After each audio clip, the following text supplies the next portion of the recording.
स्वागत है आपका जी बिजनेस के मोतीलाल ओसवाल स्टूडियो में। आप देख रहे हैं फाइनल ट्रेड और नमस्कार, मैं हूं दीपांशु भंडारी। एक्शन बाजार पर आपको आते हुए दिख रहा है थोड़ा मुनाफा वसूली का। जब से आरबीआई पॉलिसी आई है उसके बाद थोड़े तेजी में आए बाजार और फिर ऊपरी स्तरों से थोड़ा अब हल्के होते हुए दिख रहे हैं। कोई ऐसी बड़ी गिरावट नहीं, कोई ऐसी बड़ी चिंता भी नहीं है। आरबीआई पॉलिसी तो हो गई बट वीकली एक्सपायरी अभी भी बाकी है, तो उसको भी लेकर थोड़ा पोजीशन एडजस्ट हो रहे हैं। तो आखिरी 1.5 घंटा एक्शन पैक्ट रहना चाहिए। स्टॉक्स में तो भरपूर एक्शन बना हुआ है। आइए करते हैं फोकस इस समय की सबसे पहले बड़ी बातों पर। सबसे बड़ी बात तो यही है कि आरबीआई ने कोई बदलाव नहीं किए हैं। लगातार दूसरी पॉलिसी ऐसी है जहां पर रेट्स को स्थिर रखा है 6.5% पर, बट कमेंट्री गवर्नर साहब की तरफ से दमदार आई है। ग्रोथ को लेकर, इन्फ्लेशन को नीचे लाने को लेकर, भारत के आगे की आर्थिक स्थिति को लेकर जो आउटलुक बना है वो बेहद दमदार आपको आते हुए दिखा है। बैंकों के लिए एक्सपेक्टेड क्रेडिट लॉस, जब भी ये प्रोविजंस आएंगे तब पर्याप्त समय दिया जाएगा इसे इंप्लीमेंट करने के लिए। एक डर जरूर है कि जब आएंगे तब बैंक्स पर एक इंपैक्ट आ सकता है, बट गवर्नर ने कहा कि जब भी ये लॉन्स लाए जाएंगे बैंकों को समय दिया जाएगा ताकि वो इससे एडजस्ट कर पाए। शायद इस खबर के बाद भी थोड़ा बैंक्स में उतार चढ़ाव हुआ, फिलहाल तो 50 अंक ऊपर ही दिख रहा है। वीकली एक्सपायरी है, थोड़ा बाजार पर दबाव बनते हुए दिख रहा है, बट अभी निफ्टी रिकवर होकर एकदम सपाट हो गया है, 18,700 के ऊपर ट्रेड कर रहा है। बैंक निफ्टी 44,300 के लेवल को होल्ड कर रहा है। FMCG, IT, real estate, pharma और ऑटो, यहां पर थोड़ी मुनाफा वसूली का आपको दबाव आते हुए जरूर दिखेगा। डाउ फ्यूचर्स मामूली सी बढ़त के साथ ट्रेड कर रहे हैं। नास्डैक फ्यूचर्स में हल्की फुल्की गिरावट आ रही है। कुछ ऐसा बड़ा एक्शन इस समय हो नहीं रहा है जहां तक अमेरिकी फ्यूचर्स का सवाल है, बट फोकस है हमारी स्क्रीन पर। स्टॉक्स में आपको जबरदस्त रोटेशन आते हुए दिख रहा है। थोड़ा पीएसयू स्टॉक्स हैं जो अभी भी होल्ड आउट कर रहे हैं। एनर्जी स्पेस में एक्शन है। मेटल्स में बढ़िया खरीदारी आपको आती हुई दिख रही है। कैपिटल गुड्स भी थोड़ा एक्शन में है। पीएसयू बैंक्स में आपको थोड़ा फोकस बनाए रखना है, तो यहां से थोड़ा सहारा मिल रहा है। इंफ्रा स्टॉक्स भी थोड़े तेजी में दिख रहे हैं, बट गिरावट आपको आज रियल एस्टेट में आती हुई दिख रही है। आईटी थोड़ा कमजोर है जिसकी वजह से निफ्टी आपको सुस्त दिखेगा। एफएमसीजी कल की तेजी के बाद थोड़ी नरमी दिखा रहा है। फार्मा और ऑटो में भी आपको कुछ बड़ा एक्शन नहीं दिख रहा है। मिड कैप स्मॉल कैप भी आपको हल्की गिरावट के साथ ही ट्रेड करते हुए दिख रहा है। तो थोड़ा रोटेशन वाला दिन है। सुबह बढ़िया एक्शन में थे बाजार, 18,700 पर निफ्टी होल्ड कर रहा है। कोई ऐसी बड़ी परेशानी इस समय आती हुई नहीं दिख रही है। नजर रखिए जहां तक मेटल्स का सवाल है वहां पर जबरदस्त तेजी का रुझान है। और पावर स्टॉक्स पर देखिए आज भी बड़ी तेजी बनती हुई दिख रही है, सुबह से ही काफी एक्टिव है। तो स्टॉक्स पर करेंगे फोकस, साथ ही आने वाले दिनों के कुछ ट्रिगर्स भी हैं जहां पर हमें रखनी है नजर। आइए एक बार बात कर लेते हैं। कुशल और अरमान दोनों हमारे साथ तैयार बताने के लिए कि कौन से इंपॉर्टेंट ट्रिगर्स हैं और साथ ही आज की कौन सी खबरें भी हैं। कुशल, गुड आफ्टरनून, बताएं इंपॉर्टेंट ट्रिगर्स कौन से रहेंगे। गुड आफ्टरनून दीप। ट्रिगर्स में आज सबसे पहले तो एल&टी फाइनेंस होल्डिंग्स पर नजर रखिए। कंपनी की बोर्ड बैठक होने वाली है जिसके अंतर फाइनल डिविडेंड आईपीओ के लिए आज आईपीओ का आखिरी दिन है। देखना होगा कि फाइनल सब्सक्रिप्शन यहां पर क्या निकल कर आता है। साथ ही कल के दिन में पीटीसी इंडस्ट्रीज ये कंपनी लिस्ट होती हुई दिखेगी एनएससी पर, बीएससी पर ऑलरेडी लिस्टेड है। साथ ही 4 स्टॉक्स एक्स डिविडेंड ट्रेड होते हुए दिखेंगे। Asian paints, HDFC AMC, Voltas और इंडियन होटल्स का काउंटर। ग्लोबल इवेंट के लिहाज से मई महीने का चीन का जो सीपीआई आंकड़ा है वो भी आपके सामने कल आ जाएगा, तो यहाँ पर फोकस रखिए। 10 जून शनिवार टीटागढ़ वैगन्स बोर्ड बैठक में प्रेफरेंशियल इशू, क्यूआईपी या फिर राइट्स इशू से फंड जुटाने पर कंपनी विचार करती हुई दिखेगी। इसका इंपैक्ट आपको मंडे को आता हुआ नजर आएगा। और सोमवार की जहां तक बात है, भारत का जो मई महीने का सीपीआई आंकड़ा है ये आपके सामने आने वाला है। साथ ही अप्रैल महीने का जो इंडस्ट्रियल प्रोडक्शन डेटा है हमारा, उस पर भी हमारी नजर रहेगी। साथ ही जेएलआर को लेकर जो इन्वेस्टर डे है वो भी होने वाला है। तो हमने देखा कि यहाँ पर टाटा मोटर्स ने अपना इन्वेस्टर डे किया था, तो अब जेएलआर पर फोकस है, तो यहाँ ये यूके में इन्वेस्टर डे होल्ड किया जाएगा। साथ ही आईपीओ लिस्टिंग पे जो इक्विलिब्रियम प्राइस है ये लागू हो जाएंगे। और सैटिन क्रेडिट केयर नेटवर्क, इस पर भी नजर रखिए क्योंकि बोर्ड बैठक में प्राइवेट प्लेसमेंट बेसिस पर सिक्योरिटीज जारी कर फंड जुटाने पर कंपनी विचार करती हुई दिखेगी। एक्स डेट होगा आईसीआईसीआई लोम्बार्ड का काउंटर एक्स डिविडेंड। साथ ही जो स्टॉक स्प्लिट आयन एक्सचेंज ने अनाउंस किया था उसकी भी एक्स डेट सोमवार को है। ओके, तो ये है आपके लिए कई सारे ट्रिगर्स जहां पर आपको रखनी है नजर। आइए अरमान से भी जानते हैं आज कौन से स्टॉक्स हैं जहां पर खबरों के दम पर एक्शन आते हुए दिख सकता है। अरमान, गुड आफ्टरनून, बताइए। जी गुड आफ्टरनून। सबसे पहले आईपीओ अपडेट जिसका आज आखिरी दिन चल रहा है। आईक्यू लाइटिंग, यहाँ पर आप देखें सब्सक्रिप्शन, बढ़िया सब्सक्रिप्शन आता हुआ दिखा है, लगभग 24 गुना के आसपास यहाँ पर आते हुआ दिखा है। क्यूआईबी का हिस्सा देखेंगे लगभग 33 गुना, NIIs लगभग 41, और अगर रिटेल कैसा देखें वहाँ पर भी 11 गुना जो है चुनाता हुआ दिखा है। अल्ट्राटेक सीमेंट, श्री सीमेंट, जेके लक्ष्मी सीमेंट, सागर सीमेंट, रामको सीमेंट और आदि जो कंपनियां हैं वहाँ पर आपको फोकस रखना है, क्योंकि कोजेंसीज के हवाले से खबर आती हुई दिखेगी दक्षिण भारत के कुछ राज्यों में सीमेंट की जो कीमतें हैं वहाँ पर कटौती की गई है, जिसमें अगर आप बात करें 20 से 30 रुपए प्रति बोरी जो है वहाँ पर कटौती की गई है। स्टील और एल्यूमिनियम कंपनीज यहाँ पर भी आपको ध्यान रखना है, क्योंकि राउटर्स के हवाले से खबर आती हुई दिखी है कि स्टील और एल्यूमिनियम टैरिफ छूट पर जो है अमेरिका के साथ टैरिफ छूट पर जो है बातचीत जारी है। डिलीवरी लिमिटेड, ONDC जो नेटवर्क पार्टनर्स है माई स्टोर, उसके साथ उन्होंने करार किया है, और ये अगर आप देखें तो अगर आप एक्सप्रेस पार्सल शिपिंग की सुविधा देने के लिए जो है डिलीवरी ONDC के साथ जो है करार करते हुए दिखे हैं। स्पाइस जेट, ये ब्लूमबर्ग के हवाले से खबर आती हुई दिखी है कि FTI एविएशन के साथ इन्होंने साझेदारी का ऐलान करा है, और इस साझेदारी के तहत लीज पर 20 इंजन जो है वो लेने का करार किया गया है। M&M पर आपको ध्यान रखना है, क्योंकि स्मॉल कमर्शियल व्हीकल जो सुप्रो CNG डियो लॉन्च होती हुई दिखी है, जिसकी अगर आप शुरुआती कीमत देखेंगे तो लगभग 6.3 लाख है। और अंत में अगर आप बात करें तो मॉनसून जो है वो केरल में दस्तक दे चुका है। चलिए, मॉनसून आ चुका है, अच्छी बात है, एक हफ्ता लेट ही सही बट आ तो चुका है। अब देखते हैं कैसी प्रोग्रेस रहती है मॉनसून की। आज गवर्नर साहब ऐसे पॉलिसी में कह रहे थे मॉनसून सामान्य रहने का अनुमान है, और अगर ये रहा तो फिर इकोनॉमी के लिए अच्छी बात ही है। हमारे सारे एक्सपर्ट्स भी जुड़ चुके हैं, करते हैं उनका स्वागत। वागले साहब हैं हमारे साथ ही बंसल जी, सुमित बगड़िया साहब और संदीप जैन साहब भी हमारे साथ शो में जुड़ रहे हैं, और बाजार में एक्शन भी आपको अच्छा होते हुए दिख रहा है। JSW स्टील टॉप गेनर है निफ्टी का। आज सुबह वागले साहब की तरफ से यहाँ पर बाय कॉल भी आया था, 3.25% ऊपर है, 754 के लेवल पर ट्रेड करते हुए दिख रहा है। वागले साहब ऑलमोस्ट उसी लेवल पर है जहां सुबह काउंटर की बात कर रही थी, आपके रिकमेंडेड लेवल से करीब 4 रुपए ऊपर इस समय ट्रेड कर रहा है JSW स्टील। जरा एक बार फिर से अपना व्यू बता दें इस पर सर। दीपांशु, व्यू में कोई चेंज नहीं है। 750 का आपका स्टॉप लॉस होना चाहिए। मुझे लगता है 780 का पहला टारगेट है। अभी ये मार्केट के थोड़ी सी करेक्टिव मूव आई, उसमें भी ये इतना ज्यादा गिरा नहीं है, तो व्यू डेफिनेटली पॉजिटिव है। और पोजिशनली 1 से 2 दिनों के व्यू से ये 800 भी टेस्ट कर सकता है, 800 तक जा सकता है JSW स्टील। नजर रखिए, वागे साहब सुबह इसके बारे में बात कर रहे थे। निफ्टी में लीडरशिप इसकी तरफ से आ रही है, लीडरशिप बढ़िया NTPC की तरफ से भी आ रही है। वागले साहब ने इसके बारे में बात कर रहा था। टॉप 2 गेनर्स यही हैं, JSW स्टील और NTPC। बट पावर स्टॉक्स पर रखिएगा नजर। पावर ग्रिड आपको मूवमेंट में आते हुए दिख रहा है, टाटा पावर पर रखिए नजर, टोरेंट पावर भी आज आपको मूव दिखा रहा है। तो पावर एज अ स्पेस आपको कुछ बढ़िया गेन्स इस समय दिखा रही है। आइए एक बार जरा बाजार के एक्शन पर भी डालते हैं नजर और देखते हैं किस तरह का व्यू बन रहा है। अनिल जी भी हमारे साथ है तैयार। Good afternoon sir. Very good afternoon. Very good afternoon. Yes, जबरदस्त एक्शन पॉलिसी से बना। गवर्नर साहब ने तो पूरा कॉन्फिडेंस बूस्ट जितना दे सकते थे अपनी तरफ से दिया, बट आई थिंक थोड़ा एक्सपायरी प्रेशर है या थोड़ा ऊपर मुनाफा वसूली आनी भी थी जो आप कह रहे थे सुबह, कैसे देखें? दोनों चीजें हैं दीप। दो चीज, पहली चीज तो ये कि सुबह तक जो माहौल था वो पॉलिसी वाला था, और पॉलिसी के बाद पॉलिसी खत्म, एक्सपायरी शुरू जी।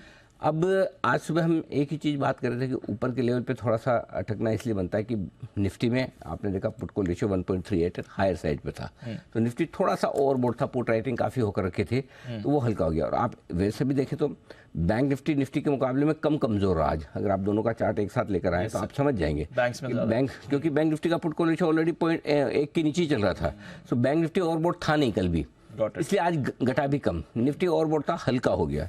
अब डेटा मेरे पास आ रहे हैं एक्सपायरी के, और बड़े इंटरेस्टिंग डेटा बनकर आ रहे हैं, सो आई डोंट थिंक कोई प्रॉब्लम वाली बात है। 18,700 के आसपास घट के भी क्या घटे, अब आप मुझे बताओ। 18,775 आज का हाई है, 675 लो है, 100 पॉइंट ऊपर से घटना है कुछ भी नहीं। लगातार 4 दिन बढ़ा, आज 5वां दिन बढ़ा है, बढ़कर घट के कितना बढ़ा है, 20 पॉइंट घटा। सो इतना, ये तो हल्का फुल्के रनिंग करेक्शन रहेंगे ही। थोड़ी बहुत प्रॉफिट बुकिंग इन लेवल के आसपास आएगी भी। जब बैंक निफ्टी को लाइफ टाइम हाई 44,150 को पार करने में इतना टाइम लगा, तो निफ्टी को भी थोड़ा बहुत लगे तो हर्ज किया है, और ये स्पीड अच्छी है हर एक लेवल। अब इसमें क्या है, दिन के दौरान जो डिप आई, जो कमजोर ट्रेडर्स हैं पॉलिसी के पहले या पॉलिसी के बाद जिन्होंने चढ़ाई की हो, वो सब ठंडे हो गए। सो आपको मजबूत ट्रेडर्स बचे हुए मिलेंगे या मजबूत इन्वेस्टर्स। सो आई थिंक ये मार्केट है ना, डिलीवरी बेस्ड बाइंग वाला मार्केट है, और जो लोग डिलीवरी लेकर ट्रेड कर रहे हैं वो कमा रहे हैं। जो लोग सिर्फ ऐसे ही ट्रेड कर रहे हैं, उनको क्या होता है, 4 दिन में आपने 50-50 पॉइंट बन के निफ्टी में 200 पॉइंट बनाए हो, तो वो 1 दिन 2 दिन में निकल जाते हैं, 1 या 2 ट्रेड में निकल जाते हैं। सो आई थिंक मार्केट के लिहाज से देखें तो कोई खास समस्या वाली बात है नहीं। एक ही चीज़ आज जो समझने वाली और समझाने वाली, वो जो इम्पोर्टेंट है, जो इंडेक्स के देख के शायद लोगों को समझ नहीं आ रहा, आज करेक्शन की शुरुआत जो की ना, वो मिड कैप और स्मॉल कैप शेयरों ने की है। पहले मिड कैप स्मॉल कैप घटे और उसके बाद लार्ज कैप घटना शुरू है, अगर आपने ये नोटिस किया हो तो। सो इसका मतलब क्लियर कट है कि मिड कैप स्मॉल कैप शेयरों में जो लाइफ हाई पे लाइफ हाई बन रहा है, जो कल परसों यूफोरिया बना था, और कल एक क्लोजिंग शो में आपको याद हो हमने एक बहुत इंटरेस्टिंग बात की कि अगर 10% आपका सूज लोन चढ़ जाए किसी दिन 15%, 10% आपका रिलायंस पावर जैसा स्टॉक 10-10, 15-15, 5-5 रुपए वाले शेयर 15-15, 20-20, कल का आपको पता है वॉल्यूम डेटा एक बताऊं आपको? बताइए सर। 5वां सबसे ज़्यादा हाईएस्ट वॉल्यूम वाला स्टॉक कौन सा था? कौन सा? सूज लोन। उसमें आई थिंक कुछ इंटर से जो भी हो इंडिकेशन दे रहा है 15% स्टॉक चल के। तो कभी कभी जब यूफोरिया बनता है, जो छोटे वजनों शेयर में तेजी है 100% अब भी है, एक आध दिन गिरने से कोई तेजी खत्म नहीं होती है, लेकिन अगर कोई भी शेयर किसी भी भाव पे खरीद कर आप और हम ये सोचें हैं कि पैसा बन जाएगा, तो बाजार तुरंत ही अपने को ठीक कर देता है, और वही हुआ है आज। सो बिल्कुल परफेक्ट रनिंग करेक्शन है, हल्का होने की प्रोसेस है बाजार की, और उसमें कहीं न टेक्सचर बदला है, न मूड बदला है, किसी किसी का बदला होगा मूड, न मूड बदला है, न कोई इंपॉर्टेंट लेवल तोड़ा भी है। 18,575 जब तक ना टूटे तब तक तो कमजोरी का संकेत ही नहीं है पहला, ठीक है, दिन के लिए भी। दिन का स्टॉप लॉस भी अभी तो 100 पॉइंट दूर है। बैंक निफ्टी का भी सेम 44,000 के नीचे जाए तो पहला सब कहीं आपका बनता है। So I think we are all right, perfect है, कोई दिक्कत नहीं। हल्का फुल्का रनिंग करेक्शन है, लार्ज कैप मिड कैप में भी है, जहां बड़ी अनाप शनाप तेजी हुई, थोड़ी प्रॉफिट बुकिंग आएगी। आपको तो लिस्ट बना के रखना है, इस प्रॉफिट बुकिंग में अगर कोई स्टॉक 10%, 5%, 15% जो आपको पसंद का है वो करेक्ट हो जाए, आपको एंट्री कहाँ मारनी है। बाकी रहा सवाल एक्सपायरी के डेटा का, तो मैं बस तैयार कर रहा हूँ, थोड़ी देर में जब आप कहेंगे आपके सामने विश्लेषण हो जाएगा। ओके, चलिए एक्सपायरी का डेटा आ रहा है अनिल जी की तरफ से, और साथ ही कुछ और इंटरेस्टिंग मार्केट के कॉल्स भी आ रहे हैं। शुरुआत करते हैं सुमित जी के साथ, बिगल उनके लिए सुमित का super hit.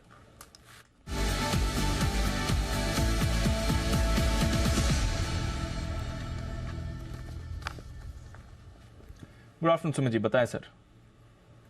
Good afternoon Deepanshu, buy का स्टॉक अभी रडार पे है। स्टॉक का अभी भाव चल रहा है 32 रुपीज 20 पैसा, 32 रुपीज 30 पैसा, 32 रुपए 30 पैसे का अभी भाव है। स्टॉक का नाम है minerals and metals trading corporation, जिसका सिंबल है MMTC। MMTC के अंदर बहुत दिनों के बाद मोमेंटम बन रहा है। स्टॉक ने गिरावट दिखाया पिछले कुछ महीनों में, उसके बाद लोअर लेवल पे कंसोलिडेट किया।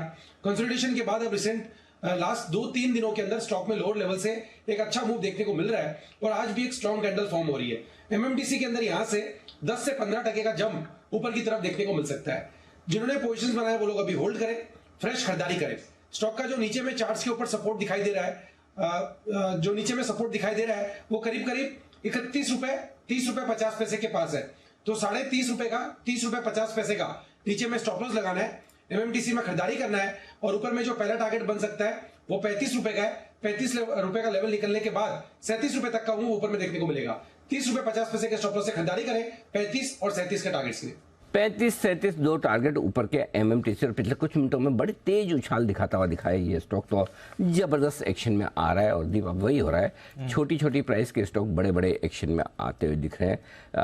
जहां पर आपको जनरली थोड़ा डर लगना शुरू होता है मार्केट में, वो वाली चीज आपको दिख रही है। आइए बिगुल वागले साहब के लिए वागले का वंडर।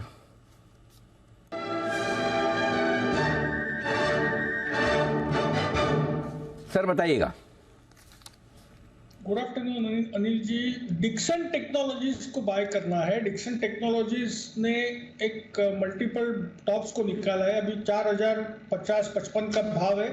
4,000 का आपका स्टॉप लॉस होना चाहिए, 55 रुपए की रिस्क होगी, एक 10 रुपए की बाइंग रेंज होगी, और 4,200, 220, 230 तक आपको 1 से 2 दिनों में ये जाते हुए दिखना चाहिए। इसका लॉन्ग टर्म पैटर्न भी काफी चेंज हुआ है, लगभग 6,000 से लेकर 2,500, 3,000 की फॉल है, और उसको पूरा ये मेकअप करना है।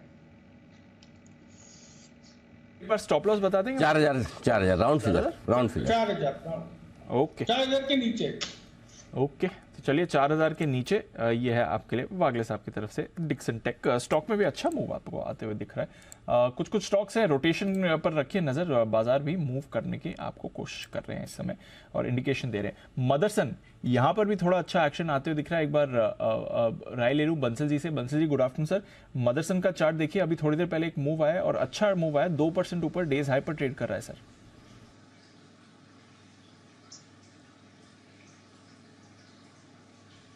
दिपांशु, बिल्कुल आपने राइटली पॉइंट करा, अच्छा मूव आया है, टेक्निकल स्ट्रक्चर भी अच्छा है और पिछले 3 दिनों के हाइस के ऊपर स्टॉक निकल रहा है। तो जिनके पास है दिपांशु, यहाँ पर 81 के नीचे के स्टॉप लॉस के साथ बने रहने की राय है और निगाहें होनी चाहिए 82.5 के ऊपर। 82 रुपए 50 पैसे के ऊपर स्टॉक निकलेगा तो मोमेंटम के नजरिए से एक ब्रेकआउट होगा। अब 82.5, 85, 86 के स्तर देखने को मिलेंगे। तो जिनके पास है बने रहे, 82.5 के ऊपर नई खरीदारी की राय होगी। ओके, 82.5 के ऊपर नई खरीदारी की राय। रखिए नजर मदरसन पर, रखिए नजर सारे पावर स्टॉक्स पर। जैन साहब जरा पावर स्टॉक्स पर अपना व्यू दें सर एक बार। PTC, NTPC, power grid, NHPC, Tata power, Torrent of course move कर रहा है, सीजी पावर भी आज मूवमेंट में है। सारे पावर स्टॉक्स और पिछले कुछ दिनों से यहाँ पर एक्शन बन रहा था, आज जबरदस्त मूव आई है। क्या चल रहा है सर इस सेक्टर में? नहीं, बिल्कुल देखिए सेक्टर पे तो देखिए सरकार का जिस तरीके से फोकस है और जिस तरीके से आगे आने वाले दिनों में पावर की डिमांड और पावर के इंफ्रास्ट्रक्चर के ऊपर जो फोकस बना हुआ है, उसकी वजह से देखिए एनटीपीसी सबसे बढ़िया स्टॉक जो मुझे अगर लगता है, कोई अगर एफएनओ स्पेस में या देखिए पावर एंसिलरी स्टॉक्स तो मैंने बहुत सारे बताए हुए, पहले भी लास्ट वीक भी शायद इसके ऊपर बात हुई थी, बट मुझे एनटीपीसी बहुत बढ़िया लग रहा है, बहुत बढ़िया लेवल्स पे, बहुत महीनों का कंसोलिडेशन मान लीजिए और वैल्यूएशंस बहुत बढ़िया है। इवन टाटा पावर है जो कि चलता नहीं है, बात अलग है। इवन सीएससी है, टोरेंट पावर है, ये सारे स्टॉक्स मतलब ऐसे लेवल्स पे है क्योंकि मार्केट्स चलने लगा है, यहाँ पे भी अब कैचअप अब शुरू हुआ है। तो मुझे ऐसा लगता है कि पावर और पावर स्टॉक्स पे ध्यान दे, पावर एंसिलरी स्टॉक्स पे भी ध्यान दे। और बिल्कुल हमने देखा वायर्स एंड केबल्स वाले स्टॉक कैसे चल रहे हैं। So all the stocks will do well क्योंकि वैल्यूएशंस सस्ते हैं और अभी भी मार्केट के साथ ये लोग अभी कैचअप नहीं किए हैं। And power grid and NTPC, ये मेरे टॉपिक्स है। तो एनटीपीसी पहली पसंद जैन साहब की तरफ से। आमतौर पर ऐसे शेयर जैन साहब की तरफ से आपको कम ही सुनने को मिलते हैं जिनके नाम आपने बहुत जरूरत से ज्यादा सुन रखे हों। तो ये है जैन साहब, कोई से ऐसा अननोन पावर स्टॉक नहीं जो सिर्फ आप ही जानते हो, बाकी कोई नहीं? ऐसा तो मैं लाऊं, देखिए जीआईपीसीएल है, गुजरात इंडस्ट्रियल पावर, ये भी सब जानते हैं, बट ठीक है वो भी एक अच्छे लेवल पे वो भी चल चुका है। इनफैक्ट मैंने 75-80 के लेवल्स पे दिया, वो जीआईपीसीएल अभी 98 के लगभग है। फिर पावर में मतलब मैं क्या बोलूं, कुछ एक लक्ष्मी इलेक्ट्रिक बोल के, वो मैं स्टॉक्स के नाम लेती तो बस वो वैसा हो जाता है। कुछ तो जैन साहब के जेम्स के लिए छोड़ के रखे हुए हैं, यहाँ पे मैं थोड़े जनरल नाम लेता हूँ सो दैट लोगों को लगना चाहिए कि यहाँ पे भी एनालिसिस चल रही है। ठीक बात है। तो यह है जैन साहब की तरफ से दिग्गज पावर शेयर में राय आपके लिए खरीदारी की। आइए एक मिड कैप स्टॉक पर फोकस करते हैं जो है सरकारी कंपनी लेकिन काम कर रही है बिल्कुल प्राइवेट कंपनी की तरह और स्टॉक में दिखाए जबरदस्त रनअप, मजगांव डॉक लिमिटेड। इस कंपनी ने पनडुब्बी बनाने के लिए एक बड़े ऑर्डर के लिए जर्मनी की एक और कंपनी के साथ किया है करार और उसके बाद कंपनी का शेयर पहुंच चुका है नए लाइफ हाई पर। किस तरह का करार है, कितना बड़ा ऑर्डर है, कब तक पूरा होगा और स्टॉक में जो तेजी बनती दिख रही है उसकी वजह क्या? आज खुला गैप से पिछले कुछ दिनों से बड़ी तेज दौड़ लगाता दिखा है। बाजार के बूढ़ माहौल के साथ थोड़ी प्रॉफिट बुकिंग जरूर आई लेकिन एक्शन भरपूर है। आइए जानते हैं अरमान से सारी डिटेल्स। अरमान बताएं। जी सर, ये थाइसन ग्रुप करके अगर आप देखें तो ये जर्मनी की कंपनी जिनके साथ ये मजगांव डॉक ने, ये हमारी जो खबर थी जो उस पर मोहर भी लगती है, बनाने वाली कंपनी, लिफ्ट बहुत बनाई, इसकी तो बहुत जगह लिफ्ट दिखती है थाइसन ग्रुप की। जी सर, यस, ये इनके साथ जो है एमओयू होता हुआ दिखा है और ये इसमें मजगांव डॉक जो है वो सबमरीन बनाएगी भी सही और डिलीवर भी करेगी जैसा कि इसे। और ये जो ऑर्डर है जैसा कि अगर आप देखें तो ऑर्डर लगभग 43,000 करोड़ का जो है ये ऑर्डर होता हुआ दिखा है। अब अगर आप इनका ऑर्डर बुक का अगर आप पैन आउट देखें कि अभी कितना ऑर्डर बुक हो गई, अगर आप 31 मार्च का इनका इन्वेस्टर प्रेजेंटेशन देखें तो वहां पर इनकी जो ऑर्डर बुक थी वो अगर 38,500 करोड़ के आसपास की थी। और उसके बाद जब अर्निंग्स कॉल में मैनेजमेंट ने यह बताया भी था कि ये जो ऑर्डर बुक है 38,500 करोड़ की वो लगभग 3 साल के आसपास जो है कंपनी इनको पूरा करते हुए दिखेंगे। और उसमें एक चीज भी क्लैरिटी कि अगर आप देखें जो शिप बनाने के इसमें तो आप इवनली वो डिस्ट्रीब्यूट नहीं होता है, तो जो पीक कैश जनरेशन होगा वो FY25 में जो है इस 38,500 करोड़ का जो ऑलरेडी इनकी ऑर्डर बुक है उसका FY25 में होने वाला है। अब ये जो नया ऑर्डर आया है उसके बाद कंपनी की कुल जो ऑर्डर बुक हो चुकी है वो लगभग अगर आप देखें 80,000 करोड़ के आसपास की जो है ये ऑर्डर बुक होती हुई दिखी है। और अगर आप इसको बुक टू बिल की बात करें, मतलब जो कितनी इनकी ऑर्डर बुक है, वो कितने साल तक जो है रेगुलर इनको आय दे सकती है, तो जो पहले अगर इस ऑर्डर के पहले 5 गुना पे थी, तो वो बढ़ के लगभग 10, साढ़े 10, 11 गुना के आसपास जो है, मतलब 11 साल तक की जो है इनको अर्निंग्स विजिबिलिटी जो है वहां पर आती हुई दिखी है। और अगर आप देखें 2 साल में सिर्फ अगर आप इनके फाइनेंशियल्स किस तरीके से टर्न अराउंड होते हुए दिखे हैं, आय में लगभग 93% के आसपास की बढ़ोतरी आती हुई दिखी। जो FY21 में इनकी आय 4000 करोड़ के आसपास की थी, वो FY23 में बढ़ के 7800 करोड़ के आसपास हो चुकी है। और वहीं अगर मुनाफे की बात करें तो मुनाफा तो दोगुनों से भी ज्यादा जो है वो होता हुआ दिखा है। 500 करोड़ से बढ़कर लगभग अगर आप देखें तो 1100 करोड़ के आसपास आता हुआ दिखा है। और अब ये इतनी बड़ी ऑर्डर विजिबिलिटी आ रही है तो काफी अच्छी चीजें पैन आउट होती जा रही है इस कंपनी के लिए। बिल्कुल, तो ऑर्डर बुक और बढ़ रही है। ऑलरेडी कितनी है इस ऑर्डर से पहले कितनी? 38,500 करोड़ की ऑलरेडी ऑर्डर बुक है, जो कि अगर आप FY23 के रेवेन्यू के हिसाब से देखें तो लगभग 5 गुना है। 5 गुना है। और साथ में ये 40,000 और ये उन्होंने अर्निंग्स कॉल में क्लैरिटी भी दी है कि लगभग ये जो 38,500 करोड़ की है, ये वो 3 साल में ही इसको एग्जीक्यूट कर देंगे। मतलब उस हिसाब से अगर आप देखें ऑन एन एवरेज, हालांकि इस इंडस्ट्री में वो करना नहीं चाहिए, पर 12,000 करोड़ का तो आता ही है। बुकिंग टाइमलाइन अलग रहती है, बट फिर वही जबरदस्त है। और फिर इतने बड़े ऑर्डर्स भी आ रहे हैं, नो वंडर बाजार का इतना एक्साइटमेंट रहा है। आज भी 4% ऊपर था, वहां से फिर थोड़ी मुनाफा वसूली हमने इसमें आती हुई देखी है। जैन साहब, 1000+ पर मजगांव डॉक, इन वैल्यूएशंस पर भी बेट लेनी चाहिए इसमें या क्या करें सर? देखिए, स्टॉक को तो कहां से रेकमेंड कर रहे हैं, मतलब एक्स्ट्राऑर्डिनरी परफॉर्मेंस में जेम्स में भी 2 बार कवर किया हूं, और जनरली मैंने क्या, हमारे पैनल में सबने बातचीत की है, आप और आई थिंक अनिल जी ने भी बात की है, और सारे उनमें रहा हुआ है। अब देखिए, कहां 200-250 के स्टॉक को आप 1000 रुपया, बट अभी भी सस्ता लगता है। जो अभी अरमान ने बोला कि देखिए जो ऑर्डर बुक पोजीशन, आप देखिए, हमें अब ये पी मल्टीपल और कितना चल गया वैसे नहीं देखना है, हमें ये देखना है कि ये सिर्फ 20,000 करोड़ की कंपनी है, एक PSU कंपनी, एक सरकार की इतनी एज ओल्ड कंपनी जो शिप बिल्डिंग में और बड़े बड़े सबमरीन्स और ये सब बनाती है, तो ये एक्स्ट्राऑर्डिनरी एक मतलब बिजनेस में है। और थाइसन ग्रुप जैसा टाइप, तो 80,000 करोड़ का ऑर्डर बुक, उसके सामने आपकी 20,000 करोड़ की मार्केट कैप, और अभी तक सिर्फ 7,800 या 8,000 करोड़ के टॉप लाइन पे बैठी हुई है। तो इस तरीके की ऑर्डर विजिबिलिटी, इस तरीके की विजिबिलिटी वाली कंपनियां मुझे बहुत कम दिखती है इंडियन मार्केट्स में। और 17-18 के पी मल्टीपल पे, और कैगर देखिए, आप ग्रोथ देखिए, सब कुछ एक्स्ट्रा ऑर्डिनरी है। मतलब आप 20% 15% की ग्रोथ तो है ही, और आगे की तो अब कैसी रहेगी वो अलग ही बात है। सो आई फील, और क्वार्टरली रिजल्ट्स बहुत बढ़िया थे। लास्ट ईयर का रिजल्ट में भी 1000 करोड़ के ऊपर का प्रॉफिट कमाई है, और 8,000 करोड़ के ऊपर अगर 1000 करोड़ का प्रॉफिट है, तो 80,000 करोड़ के ऊपर देखिए हमारे कैसे क्या क्या होने वाला है। So let's see. I feel कि जिन्होंने ले रखा है वो होल्ड करके रखे, और जिनको लेना है, जैसा अभी अनिल जी ने कहा कि नाम लिख के रख ले, थोड़ा सा कहीं भी कोई करेक्शन आए, करेक्शन हो सकता है कि 900 रुपए तक आ जाए, तो उस टाइम पे जरूर से लपकना स्टॉक के ऊपर। ओके, तो ये है आपके लिए मजगांव डॉक, जहां पर है थोड़ा करेक्शन होने दीजिए, करेक्शन के बाद आपको और अट्रैक्टिव लेवल्स पे मिलेगा, फिर आप इसकी खरीदारी कर सकते हैं। ऑलरेडी बहुत शार्प रनअप हुआ, पिछले कुछ दिनों में 1 महीने का चार्ट अगर आप देखेंगे तो बहुत ही शार्प रनअप इसमें आते हुए दिखा है। तो थोड़ा इसको अब कूल ऑफ होने दीजिए, वापस एंट्री का मौका जरूर ये काउंटर आपको देगा।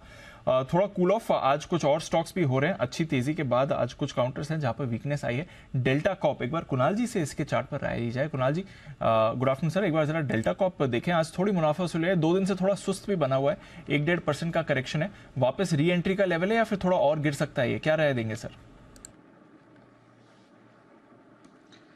देखिए, बिल्कुल एक अच्छे रनअप के बाद कुछ सुस्ती देखने को मिल रही है। दीपांशु स्टॉक थोड़ा करेक्ट कर रहा है, लेकिन कोई बहुत बड़ा चेंज इसके ट्रेंड में नहीं है। मुझे लगता है इंटरमीडिएट ट्रेंड अभी भी पॉजिटिव बना हुआ है।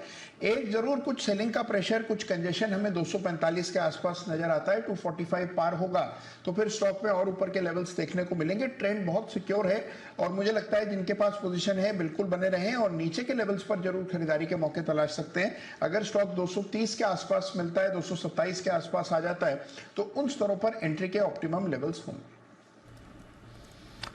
ओके, तो ये है आपके लिए डेल्टा कॉप, इस पर रखिए नजर, थोड़ा इस पर करेक्शन आ रहा है। एक्चुअली रिसेंटली कई सारे स्टॉक्स है जहां पर एक अच्छा रनअप हुआ था, वहां पर अब आपको आज साइजेबल करेक्शन आते हुए दिख रहा है। और फिलहाल मिड कैप और स्मॉल कैप इंडेक्स भी डेज लो पर ट्रेड कर रहे हैं। स्मॉल कैप इंडेक्स जरा पुल अप करिए, निफ्टी स्मॉल कैप 100 थोड़ा कट डीप हुआ है, इसमें 0.6% नीचे आपको आते हुए दिख रहा है। मिड कैप 100 भी हम देख रहे हैं करीब 0.4% नीचे। जो आप बात कर रहे थे, ब्रॉडर मार्केट करेक्ट पहला कर रहे हैं, वही हो रहा है। हालांकि मार्केट बेट्स उतनी खराब नहीं, बढ़ने वाले शेयर अभी भी 1600 हैं और कमजोर है 2100 बीएससी पर, एनएससी पर 777 मजबूत है, 1300 कमजोर है। तो उतना बुरा मार्केट बेट नहीं, लेकिन करेक्शन अच्छा है, होना भी चाहिए।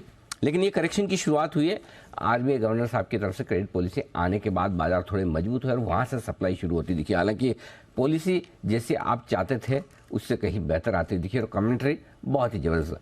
गवर्नर साहब ने आज मॉनेटरी पॉलिसी के संबोधन में इकोनॉमी में जोश भरने वाली कमेंट्री दी और यही नहीं, अब बाजार के जानकार दिग्गज भी मान रहे कि दिवाली से पहले या दिवाली के आसपास इस साल के अंत में ब्याज दरों में कटौती का माहौल भी बनेगा और ऐसे में निवेश के लिए बहुत अच्छे मौके आपको मिलेंगे। कहाँ? आइए पॉलिसी का ये खास कवरेज आपको एकदम छोटे से कैप्सूल में सुनवाते हैं।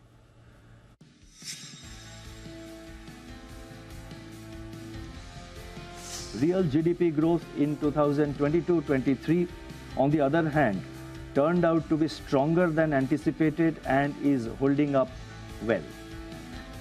With the policy repo rate at 6.5% and full-year projected inflation for 23-24 at just a little above 5%, the real policy rate continues to be positive. Domestic demand conditions remain supportive of growth on the back of improving household consumption and investment activity. Urban demand remains resilient with indicators such as passenger vehicle sales, domestic air passenger traffic, and credit cards outstanding posting double-digit expansion on year-on-year basis in the month of April. Rural demand is also on a revival path. Motorcycle and three-wheeler sales increased at a robust pace year-on-year in April, while tractor sales remained subdued.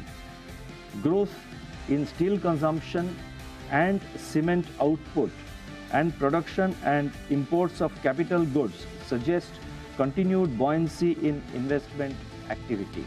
The contraction in merchandise imports outpaced that of merchandise exports in April, resulting in a narrowing of trade deficit. Coupled with sustained and strong growth in services exports, the drag from net exports on growth is easing. Looking ahead, higher Rabi crop production, expected normal monsoon, continued buoyancy in services, and softening inflation should support household consumption. On the other hand, given the healthy twin balance sheets of banks and corporates, supply chain normalization, and declining uncertainty, conditions are now favorable for the capex cycle to gain momentum. आपके हिसाब से rate cut की उम्मीद कब से की जाए? एक डिप आएगा, उसके कारण रेट कट होंगे दुनिया भर में, हमारे भी रेट कटेंगे। तो अक्टूबर मेरे ख्याल से शुरुआत होगी और 75 बेसिस पॉइंट कम करेंगे। फेस्टिवल सीजन में अक्टूबर नवंबर तक मुझे लगता है रेट कट आना शुरू होगा। पहला रेट कट मुझे लगता है दिवाली के आसपास आएगा। रेट कट के लिए हमें मुझे लगता है थोड़ा वेट करना पड़ेगा। दिवाली तक आए तो बहुत अच्छी बात है, लेकिन उसके बाद भी हो सकता है। अगर कोई एक्सटर्नल फैक्टर्स जैसे सप्लाई चेन में डिसरप्शंस होती हैं या फिर कोई फेड रेट में एक्सेप्शनल इंक्रीज होता है, तो हो सकता है कि जो रेट कट है वो आगे डेफर हो जाए। अदरवाइज दिवाली के आसपास में एक्सपेक्टेड है।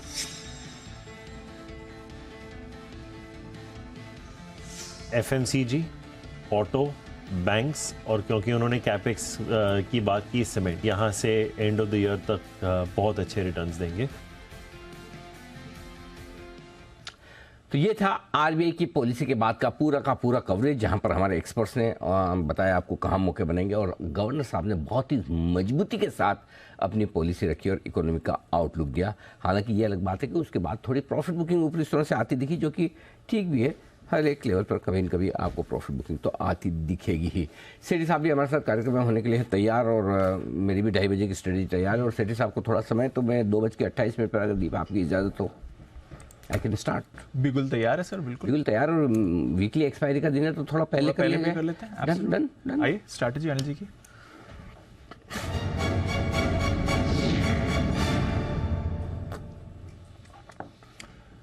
सुस्त है, ग्लोबल मार्केट्स में कुछ बड़ा एक्शन नहीं हो रहा है इस समय Anil ji. Dow futures, Nasdaq futures, S&P 500 futures कुछ भी एक्शन नहीं हो रहा है। S&P 500 फ्यूचर्स में भी कुछ ज़्यादा बड़ा मूव नहीं है, माइल्ड पॉजिटिव टेरिटरी में आपको दिखेंगे, बट अदरवाइज कुछ हो नहीं रहा है। तो नरमी है अमेरिकी फ्यूचर्स में। यूरोप के बाजार में भी कुछ बड़ा एक्शन इस समय नहीं होते हुए दिख रहा है सर, मिला जुला कारोबार है। यूके थोड़ा कमजोर है, फ्रांस और जर्मनी में मामूली आपको खरीदारी दिखेगी। एशिया भी आज मिला जुला रहा था, चीन थोड़े कम मजबूत था, जापान थोड़ा आपको कमजोर दिखा। जापान में 2 दिनों में थोड़ी शार्प गिरावट आती हुई दिखी एक्चुअली, तो वहां पर रखनी पड़ेगी नजर। कच्चा तेल दायरे में रुपया 3-4 पैसे मजबूत खुला था, अभी आपको 1 पैसा कमजोर दिख रहा है, फ्लैट है। तो बहुत ही सुस्त हैं ग्लोबल मार्केट्स भी, हमारे मार्केट्स भी हल्की सी मुनाफा वसूली इस समय दिखा रहे हैं सर। बताएं क्या करना है। 18,700 के नीचे निफ्टी है, 44,200 पर बैंक निफ्टी है। तो दीप 18,700 में एक और ब्रेक लेवल ये 1,65,00,000 शेयरों का ओपन इंटरेस्ट पुट में है, 2.25 करोड़ शेयरों का ओपन इंटरेस्ट कॉल्स में है। तो ये रस्साकशी वाला मामला जो सुबह भी हम बात कर रहे थे कि तो आप ये मान के चले आप सिर्फ 20 पॉइंट कमजोर, 18,700 से कमजोरी गिने। अब यहाँ से थोड़ा नीचे आप सपोर्ट जोन में शिफ्ट होंगे और सपोर्ट जोन आपका बनेगा 18,600 से 665 का, और आज का लो 675 है जिसके आसपास आप ट्रेड करें। तो 3 बजे तक अगर आप इस लेवल को, इस रेंज को होल्ड करते हैं तो कोई दिक्कत वाली बात नहीं। फिलहाल जो डेटा देखकर लग रहा है दीप 18,600 के नीचे की क्लोजिंग नहीं मिलेगी, तो ऐसी कोई बहुत विशेष चिंता की बात नहीं है।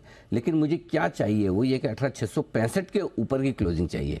तो यहाँ से 21 पॉइंट और इससे ज़्यादा ना गिरे क्लोजिंग बेसिस पे, वो इंपॉर्टेंट है। और 18,700 के ऊपर बंद हो जाएगा तो कहना ही क्या। सो डेटा ये बता रहे हैं आप सपोर्ट रेंज में आ रहे हैं जो 18,600 से 650 की रेंज की बनेगी डेटा के लिहाज से।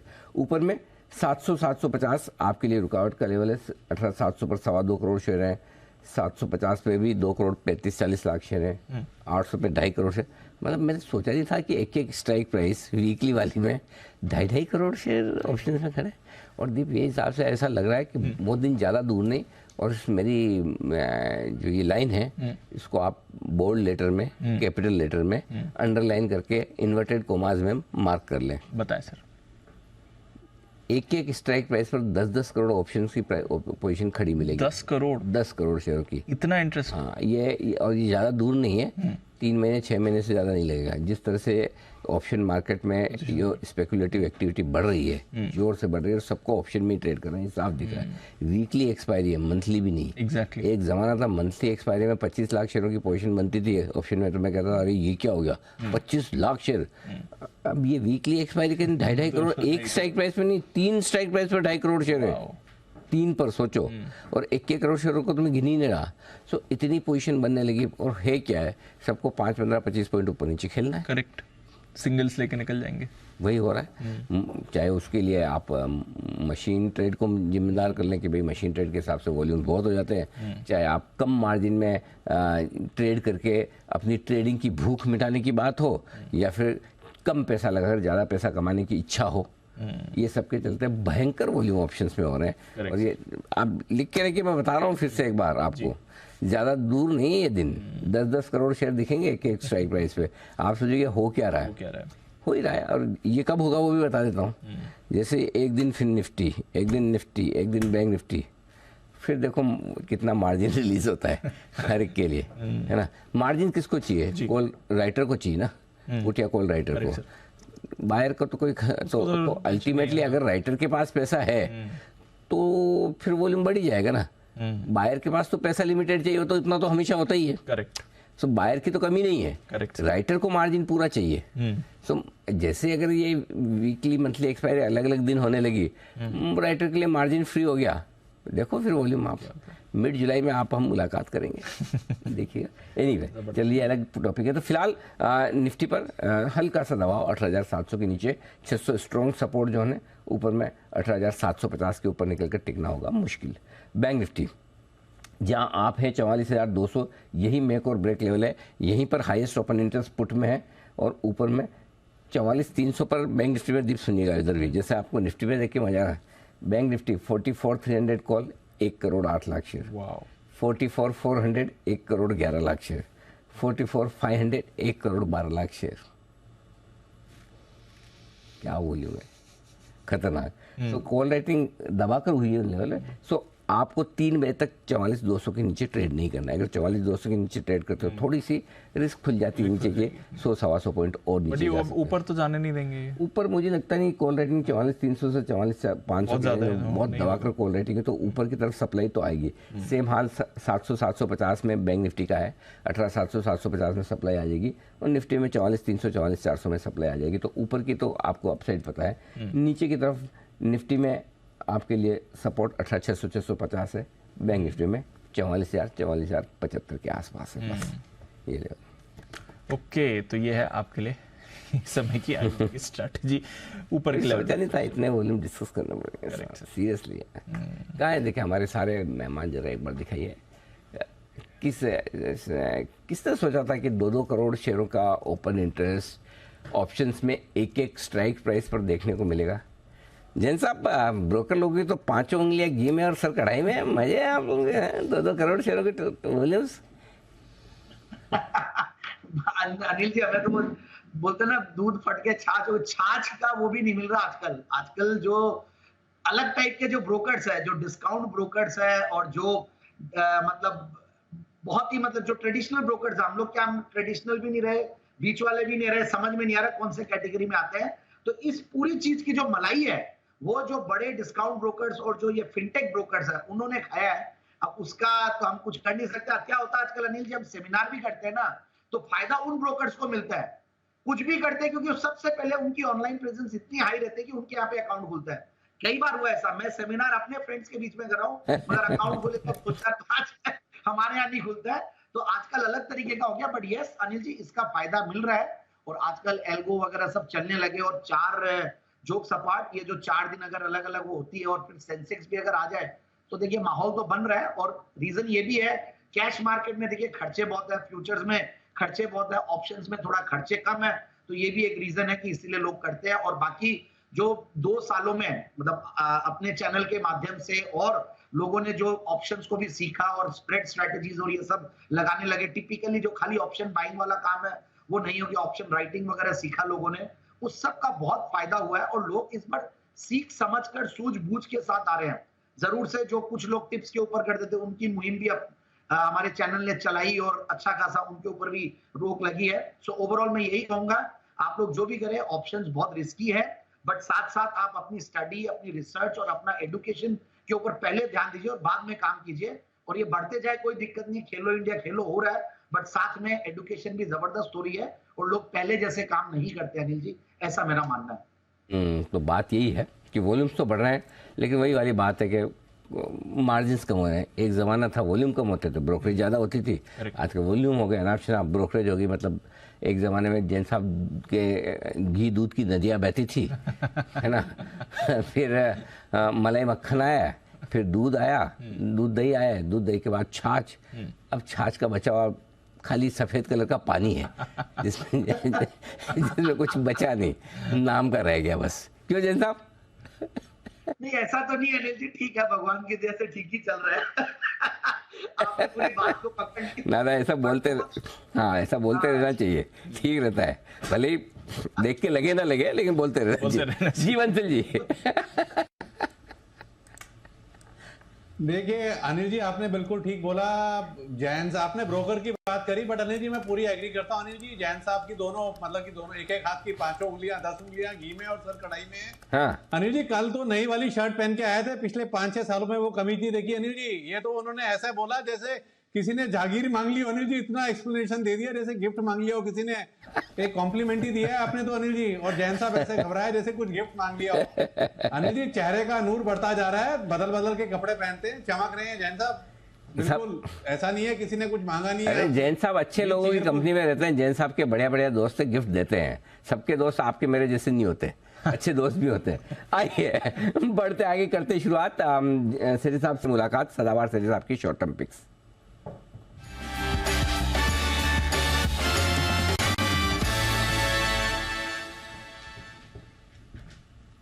स्वागत है सेठी साहब, गुड आफ्टरनून सर। बताएं, आज थोड़ी मुनाफा वसूली आ रही है कुछ स्टॉक्स में, बट आपकी नजर कहां पर है आज के लिए?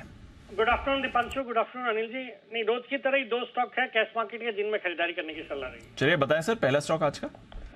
दीपांशु, आज का जो पहला स्टॉक है, पहले तो आज जो सेक्टर फोकस में है, 2 सेक्टर्स फोकस में है। पहला सेक्टर तो पावर का, जहां पे जितने पावर स्टॉक्स है उनमें एक अच्छी तेजी चल रही है। मैंने भी सुबह मेरी पिक्स ऑफ द डे में एनटीपीसी था, जो कि टारगेट्स भी अचीव हो गए, अच्छा कर रहा है, आज का टॉप गेनर है अमंग F&O स्टॉक। और दूसरा सेक्टर है मेटल का, जो अच्छा कर रहा है। तो आज जो स्टॉक है वो दोनों का कॉम्बिनेशन है। स्टॉक का नाम है गोदावरी पावर एंड इस्पात, GPIL के नाम से ट्रेड होता है। 368 के लेवल्स पे अभी स्टॉक ट्रेड कर रहा है। 385 का शॉर्ट टर्म टारगेट है और 364 रुपए का स्टॉप लॉस रखना है। ये कंपनी पावर और स्टील दोनों के कारोबार में है। मेनली स्टील वायर्स बनाती है, फिर आयरन और पेलेट्स का इनका बड़ा काम है। आयरन और पेलेट्स बनाती है, एक्सपोर्ट करती है।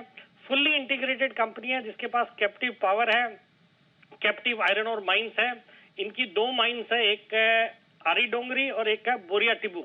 और वहां दोनों माइंस में ये अपने जो माइनिंग कैपेसिटी है उसको इंक्रीज कर रहे हैं, तो उसका जो बेनिफिट है वो आने वाले क्वार्टर्स में देखने को मिलेगा। फिर कंपनी एक केपेक्स करने जा रही है, ग्रीनफील्ड प्लांट, स्टील का प्लांट भी सेटअप करने जा रही है। और इनके 2 नए सोलर पावर प्लांट्स भी जल्दी शुरू होने जा रहे हैं। तो इस तरह के आने वाले क्वार्टर्स में अच्छे पॉजिटिव्स है। बाकी एक नेट डेट फ्री कंपनी है आजकल और बहुत ही अच्छे दमदार फंडामेंटल्स है। Return on equity around 20%, return on capital employed 26%। Valuation के लिहाज से भी 6 के मल्टीपल पे स्टॉक सस्ता है। 8.5 रुपए का लास्ट ईयर डिविडेंड दिया, तो डिविडेंड यील्ड भी क्लोज टू 2.3% होती है। आज हम देख रहे हैं मेटल पूरा सेक्टर ही अच्छा कर रहा है और ये चूंकि मेटल स्पेस की अच्छी कंपनी है तो मुझे लगता है इसको बिल्कुल खरीदना चाहिए। और इन्होंने हाल ही में मतलब अप्रैल 2023 में ही बाईबैक कंक्लूड किया अपना, 250 करोड़ का टेंडर ऑफर के जरिए बाईबैक किया और वो बाईबैक किया 500 रुपए के भाव से। आज ये स्टॉक 370 के आसपास ट्रेड करता है। मुझे लगता है बिल्कुल खरीदारी करने का मौका है। Short term target 385, stop loss 364। Okay, तो गोदावरी पावर है पहला स्टॉक जो पसंद है सेठी साहब को। सेठी साहब बताएं सर दूसरा शेयर। अनिल जी, जो दूसरा स्टॉक है एक बहुत ही दमदार फंडामेंटल्स वाली कंपनी है। स्टॉक का नाम है पोली मेडिक्योर, जो अभी 974 के लेवल्स पे ट्रेड करता है। पहले शॉर्ट टर्म टारगेट है 1015 के, स्टॉप लॉस रखना है 960 रुपए का। ये एक भारत की दिग्गज प्लास्टिक मेडिकल डिस्पोजेबल्स या सर्जिकल डिवाइसेस बनाने वाली कंपनी है। ये दुनिया की among the top 3 IV cannula बनाने वाली कंपनी है और भारत की पहली इंडिजीनियस डायलाइजर बनाने वाली कंपनी है। 8 इनके मैन्युफैक्चरिंग प्लांट्स है, जिसमें 5 तो भारत में है और 1 चाइना, इजिप्ट और इटली में है। और टेक्नोलॉजी यूज करती है मैन्युफैक्चरिंग में। 30 से ज्यादा रोबोट्स इनके मैन्युफैक्चरिंग प्लांट्स में काम करते हैं। और बाकी एक पैन इंडिया डिस्ट्रीब्यूशन नेटवर्क है विद ओवर 260 डिस्ट्रीब्यूटर्स और करीबन 6500 हॉस्पिटल्स, नर्सिंग होम्स में ये कैटर करती है। बाकी कंपनी का 110 देशों में एक्सपोर्ट होता है, अराउंड 30% डोमेस्टिक मार्केट से और एक्सपोर्ट से आता है। फंडामेंटल्स बहुत अच्छे हैं। मार्च तिमाही बहुत ही दमदार थी। 58 करोड़ का पैट रिपोर्ट किया, जो पिछले साल मार्च तिमाही में 35 करोड़ का पैट था। कंपनी के ऑपरेटिंग प्रॉफिट मार्जिन से close to 22%। Return on capital employed is close to 19%। एक बहुत ही लो डेट कंपनी है, 0.12 का डेट इक्विटी रेशियो। अच्छी कैगर से कंपनी ग्रो कर रही है और FIs DIs भी अराउंड 20% स्टेक ओन करते हैं, जिसमें प्रोमिनेंट है वो स्मॉल कैप वर्ल्ड फंड जो अराउंड 4.4% स्टेक ओन करता है। तो स्टॉक अच्छा लगता है, बहुत ही दमदार फंडामेंटल्स वाली कंपनी है। खरीदारी करने की सलाह for a target of 1015, stop loss of 960। Godavari power, poly medicure, 2 stock पसंद है सेठी साहब को। ये आपके लिए खरीदारी करने के लिए आज है एक्शन में पूरे के पूरे। धन्यवाद सेठी साहब। ये है आपके लिए 2 बेहतरीन कैश मार्केट के स्टॉक्स। ओके, आइए बढ़ते आगे। और वैसे तो स्टॉक मार्केट में जैन साहब का है। हाँ, जैन साहब तो खैर राजस्थान और जयपुर वालों का नाम लेंगे ही कि स्टॉक मार्केट में सबसे ज़्यादा इंटरेस्ट किसका है। लेकिन आमतौर पर अब तो ये माना जाता था गुजरात और महाराष्ट्र के लोगों का इंटरेस्ट सबसे ज़्यादा है। बराबर है जैन साहब, इसमें कोई ऑब्जेक्शन तो नहीं? नहीं, ठीक है, चलो। हाँ, नहीं लिया ऑब्जेक्शन, ओके। उसके बाद थोड़ा वो दिल्ली नॉर्थ में उनका भी इंटरेस्ट बहुत बनने लगा। कुणाल जी बराबर है? जी बिल्कुल। अच्छा, उसके बाद दीप थोड़े समय पहले पश्चिम बंगाल में जी वहाँ पर बहुत तेज़ी से लोगों का स्टॉक मार्केट में इंटरेस्ट आता दिखा। लेकिन अब एक नई स्टडी सामने आई है और उस नई स्टडी के हिसाब से एक और ऐसा राज्य है जहाँ के लोग बढ़ चढ़ कर हिस्सा ले रहे हैं स्टॉक मार्केट में। एनी गेसेस, को अंदाज लगाना चाहते हैं कौन सा राज्य? 4-5 तो मैंने कम कर दिया। अब इजी आपके लिए बताना। कुणाल जी ऐसे स्क्रीन पे देख के मत बताना। हाँ, अब फिर देख रहे हो हैं? हाँ, कुणाल जी कौन सा बताया? Anil ji Orissa. Orissa, very good, very nice जी। जैन साहब,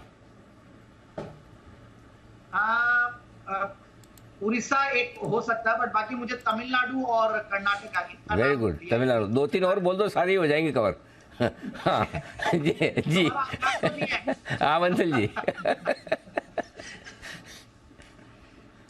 Anil ji I will go with Kunal ji, Orissa. Anil ji Kunal ji के साथ में जाओ, उड़ीसा जाओ। हाँ, और कोई? अच्छा, बाकी जो वागले साहब, सुमित जी और ये श्रीकांत जी नहीं बोल रहे ना, अगर आप नहीं बोले तो आपका जवाब गलत ही माना जाएगा। क्वेश्चन अटेम्प्ट नहीं करने के मार्क्स में भी 0 मार्क्स ही मिलते हैं। कम से कम इनको है ना अटेम्प्ट करने के मार्क्स तो मिलेंगे। हाँ सुमित जी बताओ।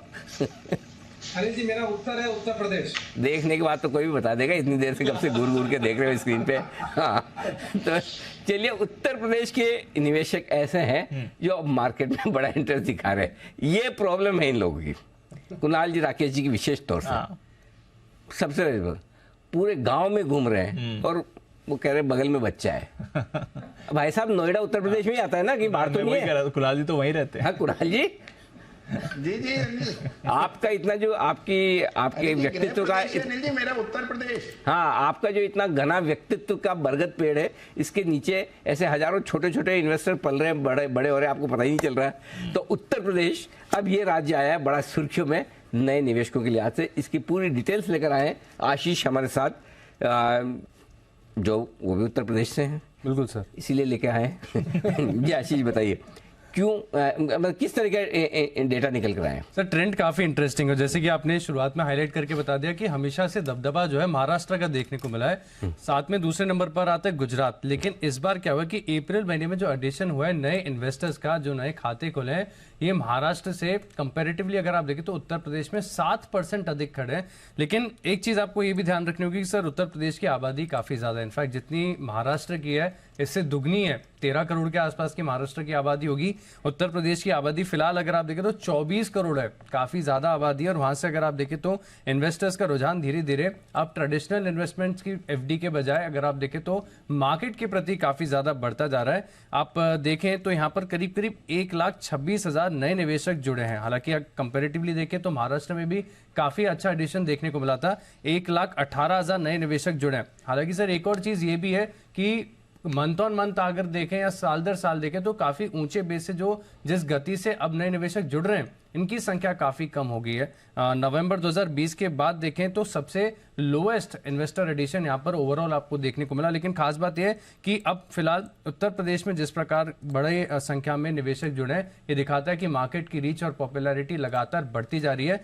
ट्रेडिंग वॉल्यूम्स का भी सर काफी अच्छा डेटा है। हालांकि प्रेडिक्टेबल है कि मुंबई जो टोटल वॉल्यूम्स होती हैं कैश मार्केट की, इसका 64% हिस्सा होल्ड करता है। 64% वॉल्यूम जो है मार्केट की वो मुंबई से आती है। दूसरे नंबर पर है अहमदाबाद जहां पर 14% आती है और राजकोट जहां से 3% आती है। तो महाराष्ट्र, गुजरात, इनका तो डोमिनेंट हमेशा से रही है। लेकिन अब धीरे धीरे अगर आप देखें तो जो बड़े राज्य हैं उत्तर प्रदेश है, वहां पर भी बाजार की लोकप्रियता लगातार बढ़ती जा रही है। तो अभी भी इनकी डोमिनेंस है, बट ये इंटरेस्टिंग है सर, अगर यूपी के इन्वेस्टर्स जुड़ रहे हैं बाजार में बड़े कागार पे, आगे के लिए ट्रेंड बदल सकता है। नोएडा को आप यूपी में मानेंगे वैसे? वैसे तो नोएडा दिल्ली वाला होने के नजदीक होने का मेरे ख्याल से उसमें भी ज्यादा इन्वेस्टर्स नोएडा के तो होंगे ही, नहीं? क्यों, क्या कहते हैं? हो सकता है। हाँ, उसमें भी ऐसा होना चाहिए। वो जैसे FIS की रिपोर्ट नहीं आती, एशिया एक्स जापान, वैसी एक रिपोर्ट निकाली, नए investors Uttar Pradesh x Noida, x NCR, but nonetheless जो भी है, गाजियाबाद और कौन कौन सा है वहाँ पे, फिरोजाबाद नहीं, क्या मेरठ है? मेरठ तो थोड़ा दूर हो जाता है, एकदम दिल्ली के नजदीक। आई थिंक गाजियाबाद, एफ पे भी कुछ नाम है, क्या है? फरीदाबाद, हरियाणा। अच्छा, वो हरियाणा हो गया? हरियाणा हो गया। ओह माय गॉड, कितना प्रेशर, पूरा सर्कुलर रोड। हम बंसल जी, कुणाल जी पे कितना दबाव, सीमाएं याद रखेगा, कौन सा किस राज्य में आता है, कितना मुश्किल काम है, कैसे ट्रैक करोगे, सोचो। तो कुणाल जी, क्या कहना आपका उत्तर प्रदेश में ये जो होनहार नए नए आपके अभिमन्यु आ रहे हैं बाजार में, इनके बारे में? अनिल जी देखिए, आप कुछ श्रेय अनिल जी यहाँ पर मुझे भेज सकते हैं। अनिल जी हाँ। मैं नोएडा का परचम यहाँ पर लहरा रहा हूँ। लेकिन अनिल जी एक बात सीरियस नोट पर यह है कि अनिल जी बहुत तेजी से डेवलपमेंट भी हो रहा है यूपी में, तो लोगों का थोड़ा कैपेबिलिटी बढ़ रही है और इसी वजह से अनिल जी शेयर बाजार को लोग रुक कर रहे हैं, तो बहुत पॉजिटिव न्यूज है। आमतौर पर यूपी पीछे आता है चीजों में, फाइनेंस से जुड़ी चीजों में, तो अब यूपी आगे आ रहा है, तो अनिल जी सुनकर बड़ा मुझे तो अनिल जी बहुत प्रसन्नता हो रही है। चलिए बढ़िया है सर। तो यूपी के निवेशक भी बढ़ रहे हैं, अच्छा है। बाजार में पार्टिसिपेशन जहां जहां जितना ज्यादा बढ़े उतना अच्छा रहता है। मार्केट की डेप्थ भी आपको वैसे बढ़ती हुई दिखती है। वैसे मार्केट आज थोड़ा डीप रेड में जा रहा है, अभी अभी फ्रेश लो पर आपको बाजार आते हुए दिख रहा है। IEX, इसको जरा फोकस करिए। 7% नीचे का कट आ रहा है IEX में। श्रीकांत जी भी हमारे साथ जुड़ चुके हैं। श्रीकांत जी गुड आफ्टरनून सर। IEX का चार्ट आप पुल अप कर लिए, आपके पास मैं आ रहा हूँ लेवल्स के लिए।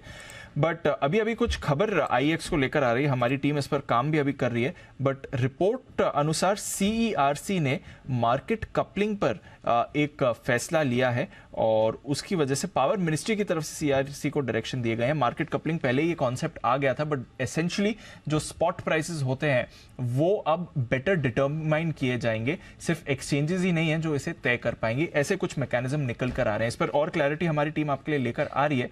बट क्योंकि IEX सबसे बड़ा प्लेयर है और अगर प्राइसिंग पर इफेक्ट आता है तो इनके वॉल्यूम्स पर भी असर आने वाला है, ऐसा डर है। इसलिए आप देख रहे हैं कि इमीडिएटली स्टॉक पर आपको नेगेटिव रिएक्शन आते हुए दिख रहा है। बार बार शॉर्ट कॉल आया भी था इस पर, जहां तक मुझे याद है। IEX पर लगातार कोई न कोई बिकवाली की राय दे ही रहा है, मतलब तो नहीं, आशु सर तो पेरिनियल शॉर्ट थे इस पर। आशु सर का तो बस चले एक्सचेंज ही बंद करा दे। बाकी शॉर्ट कॉल लगातार आए ही हैं। बहुत रेयरली। और ऊपरी स्तरों पर तो सब कहते भी हैं कि इसे आप शॉर्ट ही करिए या मुनाफा वसूली करिए। एक बार श्रीकांत जी जरा लेवल्स देखिए। 140 अभी अभी तोड़ा है, खबर पर रिएक्ट कर रहा है ऑब्वियसली सर, बट जरा बताएं IEX। बिल्कुल। तो दीपांशु, मुझे लग रहा है कि इसमें शायद ऐसा हो सकता है कि sell on rumour buy on news आने के बाद कुछ क्लैरिटी आ सकती है, क्योंकि इसमें इसके अगर चार्ट को देखें तो इसमें एक अच्छी एक प्राइस एक्टिविटी हुई थी। फ्रॉम 125 से लेकर ऑलमोस्ट 160-62 तक ये स्टॉक गया था अभी, और उसी स्पीड से वापस गिर रहा है। तो it's a V shape sell off आ रहा है इस पर्टिकुलर स्टॉक में। लेकिन 134-130 के करीब एक बढ़िया सपोर्ट भी है इसमें, और मुझे लगता है कि उन लेवल्स को छूने के बाद इसमें एक अच्छा रिबाउंड भी बनेगा, क्योंकि स्टॉक काफी ओवरसोल्ड हो चुका है। तो न्यूज आने दीजिए, बट मुझे लगता है कि अगर किसी के पास अगर पोजीशंस है तो राइट नाउ बने रहे। किसी को कुछ और अगर ऐड करना है तो करंट लेवल्स के बजाय 135 में ऐड कीजिए या 134 में ऐड कीजिए, वहां से एक अच्छा एक रिबाउंड डेफिनेटली देखने मिलेगा। लेकिन श्रीकांत जी, इसको सेल ऑफ को वी शेप नहीं माना जाएगा, इसको ए शेप सेल ऑफ माना जाएगा। खाली बीच में जो एक सीढ़ी लगी हुई ना उसमें, वो ए के बीच में वो चली गई, वो मत लगाना। या तो आप उल्टा वी रख लो उसको, या फिर ए शेप सेल ऑफ, उल्टा वी, हाँ, without any bar in between. ठीक है, ए शेप सेल ऑफ आता हुआ दिख रहा है आपके लिए। अच्छा, बाय द वे, कुछ स्टॉक्स जो बड़े एक्सचेंज में दिखे, एक बार जैन साहब से राय ली जाए। सेल ऑफ एक्सचेंज की बात निकले जी, तो एक एक्सचेंज जो कमाल करता दिख रहा है, उसकी पूरी क्रेडिट जैन साहब को जाती है। बिल्कुल। Anybody guesses? मुझे तो पता है। पता है आपको? मेरे को पता है। हाँ। और कोई? MCX। और जैन साहब का one of the best and boldest call, जिस दिन रिजल्ट खराब आए थे, कहा था जैन साहब, हाँ, बहुत तेजी से उस दिन घटा था, 7-8%, 9% घटा था। और उस दिन जैन साहब ने बड़ा हिम्मत के साथ, एकदम हिम्मत से ज्यादा कॉन्फिडेंस के साथ, इन्हें ये लेने का टाइम है, बेचने का नहीं। अभी भी देखिए क्या स्टॉक वहां से भागा है। तो जैन साहब पहले बढ़े स्वीकार कर, किस लेवल से भागा था ये स्टॉक? सर ये प्री ओपन में 1200 सवा 1200 रुपया दिखा रहा था। क्या बात है। उस टाइम पे आपने मुझे पूछा था, सोमवार का दिन था, और मैंने बोला कि ये स्टॉक, मतलब मैं इनफैक्ट क्या होता है कि MCX ऐसा है कि हम लोग इकोसिस्टम वाले जितने भी स्टॉक्स हैं उनको काफी क्लोजली देखते हैं, क्योंकि हम भी एक चैनल चेक का पार्ट है, कहीं ना कहीं पूरे सिस्टम का पार्ट है। एक पर्टिकुलर रीजन की वजह से इसके बैलेंस शीट पे डेंट आ रहा है, बट आप दूसरी तरफ ये देखिए कि टॉप लाइन बढ़ के आ रही है, एक्सपेंसेस बढ़ रहे हैं, क्योंकि एक सॉफ्टवेयर का एक बड़ा चार्ज इनके उसमें, बट वो भी आगे आने वाले दिनों में खत्म हो जाएगा, क्योंकि कंपनी के मॉक ट्रेडिंग और ये सब चल रहे हैं, सॉफ्टवेयर की टेस्टिंग चल रही है, तो हो सकता है कि जून के महीने में भी एंड हो जाए, मुझे ऐसा लगता है। दूसरी बात, आज जो इन्होंने ऑप्शंस लॉन्च किए हैं, देखिए कैसे हमने निफ्टी में, बैंक निफ्टी में ऑप्शंस की चलन देखी, और आज हम ऑप्शंस की बातें कर रहे थे, तो कमोडिटीज भी अछूता नहीं रहेगा, बल्कि कमोडिटीज में तो ऑप्शंस का और ज्यादा रेलेवेंस है, क्योंकि यहाँ पे हेजिंग, इंश्योरेंस सब कुछ प्रॉपर्ली होता है। तो मुझे लगता है कि MCX का फ्यूचर बहुत ब्राइट है। आज ये FNO में है, 7-8 हजार 10,000 करोड़ की कंपनी मतलब बहुत सस्ती है। मतलब आप मार्केट कैप से देखिए, अभी थोड़ी देर पहले हमने मैसगांव की बात की, मार्केट कैप कई बार पी मल्टीपल को नहीं देख के आप मार्केट कैप और इतना बड़ा यूनिवर्स है, तो वैसे ही एमसीएक्स का है। सो आई फील कि जबरदस्त। अभी तो इसमें हेजर्स आना बाकी है, बड़े कॉर्पोरेट्स जुड़ रहे हैं, पीएमएसएस आएंगे इसमें, आगे आने वाले एआईएफ्स आ गई हैं। सो बहुत सारी चीजें हो रही है, सो बहुत एक्शन है। सो मुझे लगता है कि जिन्होंने नहीं लिया वो वेट नहीं करें, अभी भी धीरे धीरे स्टैगर्ड वे में ले, और नीचे आए तो और खरीदें, क्योंकि ये स्टॉक पहले 2200 दिखाया हुआ है, और जब एक बार एनएससीएल का एपिसोड हुआ था तब ये 238 रुपया, फिर राकेश झुनझुनवाला जी 500 550 में एंट्री लिए हुए हैं। तो ओवरऑल मुझे लगता है कोटक है तो बहुत बढ़िया लगता है स्टॉक। और मेरे हिसाब से एक और डिस्क्लेमर देना चाहूंगा अनिल जी, क्योंकि इस स्टॉक में क्या कि हम लोग काफी सालों से रेकमेंड करते हुए तो हमारे क्लाइंट्स एसोसिएट्स लोगों के पास। ओके, तो ये है एमसीएक्स, और यहाँ पर राय जैन साहब की तरफ से लगातार खरीदारी की एक बड़ी तेजी से भाग रहा है। भागने से एक स्टॉक और याद आया, जैन साहब मुझे थोड़ी देर बाद याद दिलाना, मैं भूल जाऊं तो भागने से जो स्टॉक मुझे याद आया मैं बताऊंगा, लेकिन तब तक एक बार जल्दी थोड़ा बिगुल का वक्त है, तो एक बार पहले बिगुल सुमित जी के लिए, फिर वागले साहब भी तैयार। सुमित का सुपर हिट।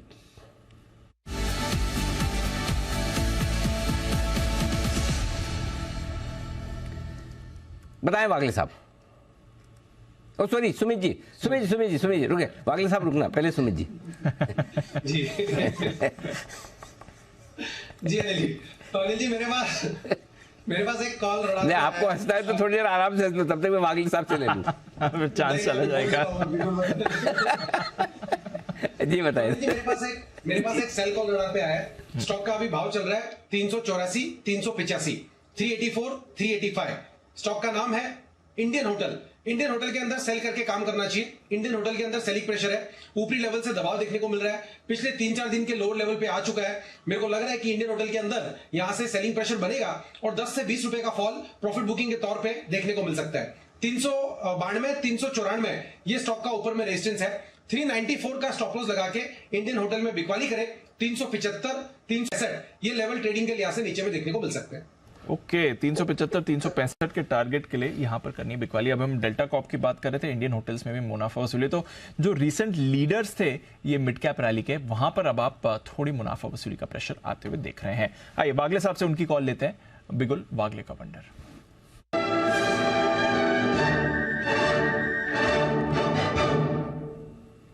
बताएं वागले साहब। दीपांशु, ये कॉल में देने के पहले मुझे ना अनिल जी से एक सवाल पूछना है। अनिल जी, मुझे आपका बैंक निफ्टी पे व्यू चाहिए। बैंक निफ्टी पे एक क्या चल रहा है? बैंक निफ्टी को 150 पॉइंट नीचे, 44,100। नहीं, कोई खास दिक्कत नहीं। 44,000 के नीचे अगर बंद नहीं होता तब तक तो कोई समस्या बिल्कुल भी नहीं है। और वैसे तो मल्टीपल सपोर्ट है, 43,800 भी है, 43,675। बड़ी समस्या है 43,675 के नीचे। सो मेरा मानना है 44,000 के नीचे बंद होगा नहीं, तो 44,000, 44,500 यही रेंज है जिसमें टाइम पास चल रहा है। तो बहुत खराब तो नहीं है, लेकिन एकदम ऐसा बहुत बुलिश हो वैसा भी नहीं है। तो बस रेंज बाउंड सा है। सर बताएं। मेरे लिए कोटक बैंक में एक ब्रेकडाउन आया है, इसको बेचना है। 1885, 86 का करंट भाव है। 1900 का लेवल जो स्पीड से तोड़ा है, मुझे लगता है इसमें कम से कम 50 रुपए की डाउन मूव मुझे दिखती है। 1830 का मेरा टारगेट है, अभी 1882 आ गया है। यहाँ पे बेचे, बाउंस बैक आता है 1890 तक और बेचे। 1904-5, 1900 के ऊपर हल्का सा स्टॉप लॉस होगा आपकी। एक रुपए की रिस्क होगी, 22-23 रुपए की। और 1830 का पहला टारगेट। अगर बैंक निफ्टी वीक हो गया तो 1800 तक भी कोटक बैंक जा सकता है। कोटक बैंक का पैटर्न बहुत ज्यादा नेगेटिव है, एकदम बड़ा खराब हुआ है एकदम कोटक में। 2 दिनों से बड़ा मजबूत था, आज गिरा भी बड़े जबरदस्त तरीके से। क्या बात है, इतनी तेजी से घटा। तो 4 साल हो चुका है, खराब होना ही है। 1900 के नीचे अगर आया तो वाकई में खराब तो है दी। बड़ा तेजी से घटा है Kotak bank. Let's see. Okay, चलिए कोटक बैंक पर रखिए नजर। एक्चुअली कोटक बैंक पे प्रेशर से फिर बैंक निफ्टी में भी अभी प्रेशर है। जो बात कर रहे थे अनिल जी, 170 अंक नीचे था, अब आपको 200 अंक नीचे बैंक निफ्टी दिख रहा है। तो कोटक की वीकनेस अब बाजार पर प्रेशर डाल रही है। अब एक्चुअली आखिरी आधे घंटे में जाना ना, अब सपोर्ट रेंज में पहुंचा। जो निफ्टी का है 18,000, 18,650, सॉरी 18,600, 650, और बैंक निफ्टी का 44,000, 44,075 इस रेंज में आया है। सो समस्या तब शुरू होगी जब 44,000 के नीचे ट्रेड करना शुरू करे। समस्या तब शुरू होगी जब 18,600 के नीचे ट्रेड करना शुरू करे। तो अब तब तक तो हल्का फुल्का इंट्राडे का रनिंग करेक्शन है। लेट्स सी क्लोजिंग में आगे किस तरह से बढ़ते। लेकिन बढ़ने की जहां तक बात है, एक स्टॉक कल कौन सा था, global running day. Global running day, तो रनिंग डे में खाली एक जैन साहब ही थे जिन्होंने बोला मेरे को कि जो शेयर, मैंने पूछा सबसे कौन सा शेयर सबसे ज़्यादा भागेगा, जैन साहब ने बोला एक ऑटो शेयर बोला, बोले ऐसे भागने में तो बहुत टाइम लगता है, ऑटो से ऑटो का इस्तेमाल करें, गाड़ी का, बस का, ट्रक का, तो भागने में जल्दी पहुंचने में इजी रहता है। तो जैन साहब का ऑटो स्टॉक कहाँ है? शारदा मोटर्स। शारदा मोटर्स ही जाने जैन साहब? क्या बात है अनिल जी, आप तो नाम साथ साथ डायलॉग और जो हमने साथ में जो तड़का लगाते हैं वो भी याद रहता है। इसके अलावा ये स्टॉक की कोई बात ही नहीं करता ना, बड़ा इजी है याद रखना। तो ओह माय गॉड, आज भी 2.5%। जैन साहब जरा अपडेट दीजिए, आपका स्टॉक मेरे ख्याल से टारगेट हासिल कर चुका है जहां तक मुझे याद है। बिल्कुल सर, बिल्कुल टारगेट हासिल कर चुका, और मैंने देखिए at the cost of reputation मैंने ये स्टॉक कल दिया था।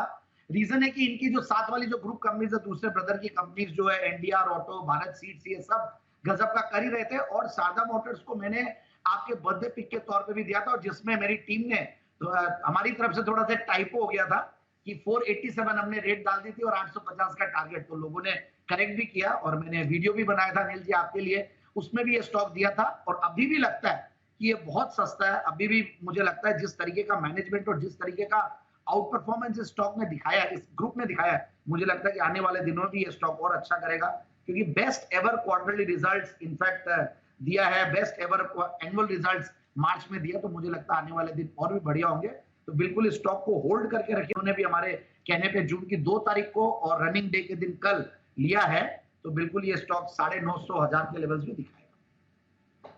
तो ये है आपके लिए शारदा मोटर। बने रहिए, भरोसा रखिए, कोई बात नहीं, थोड़ा आज मिड कैप से मुनाफा वसूलिए, बट अच्छे स्टॉक्स बने रहिए अगर आपने पोजीशन इस पर ली हुई है तो।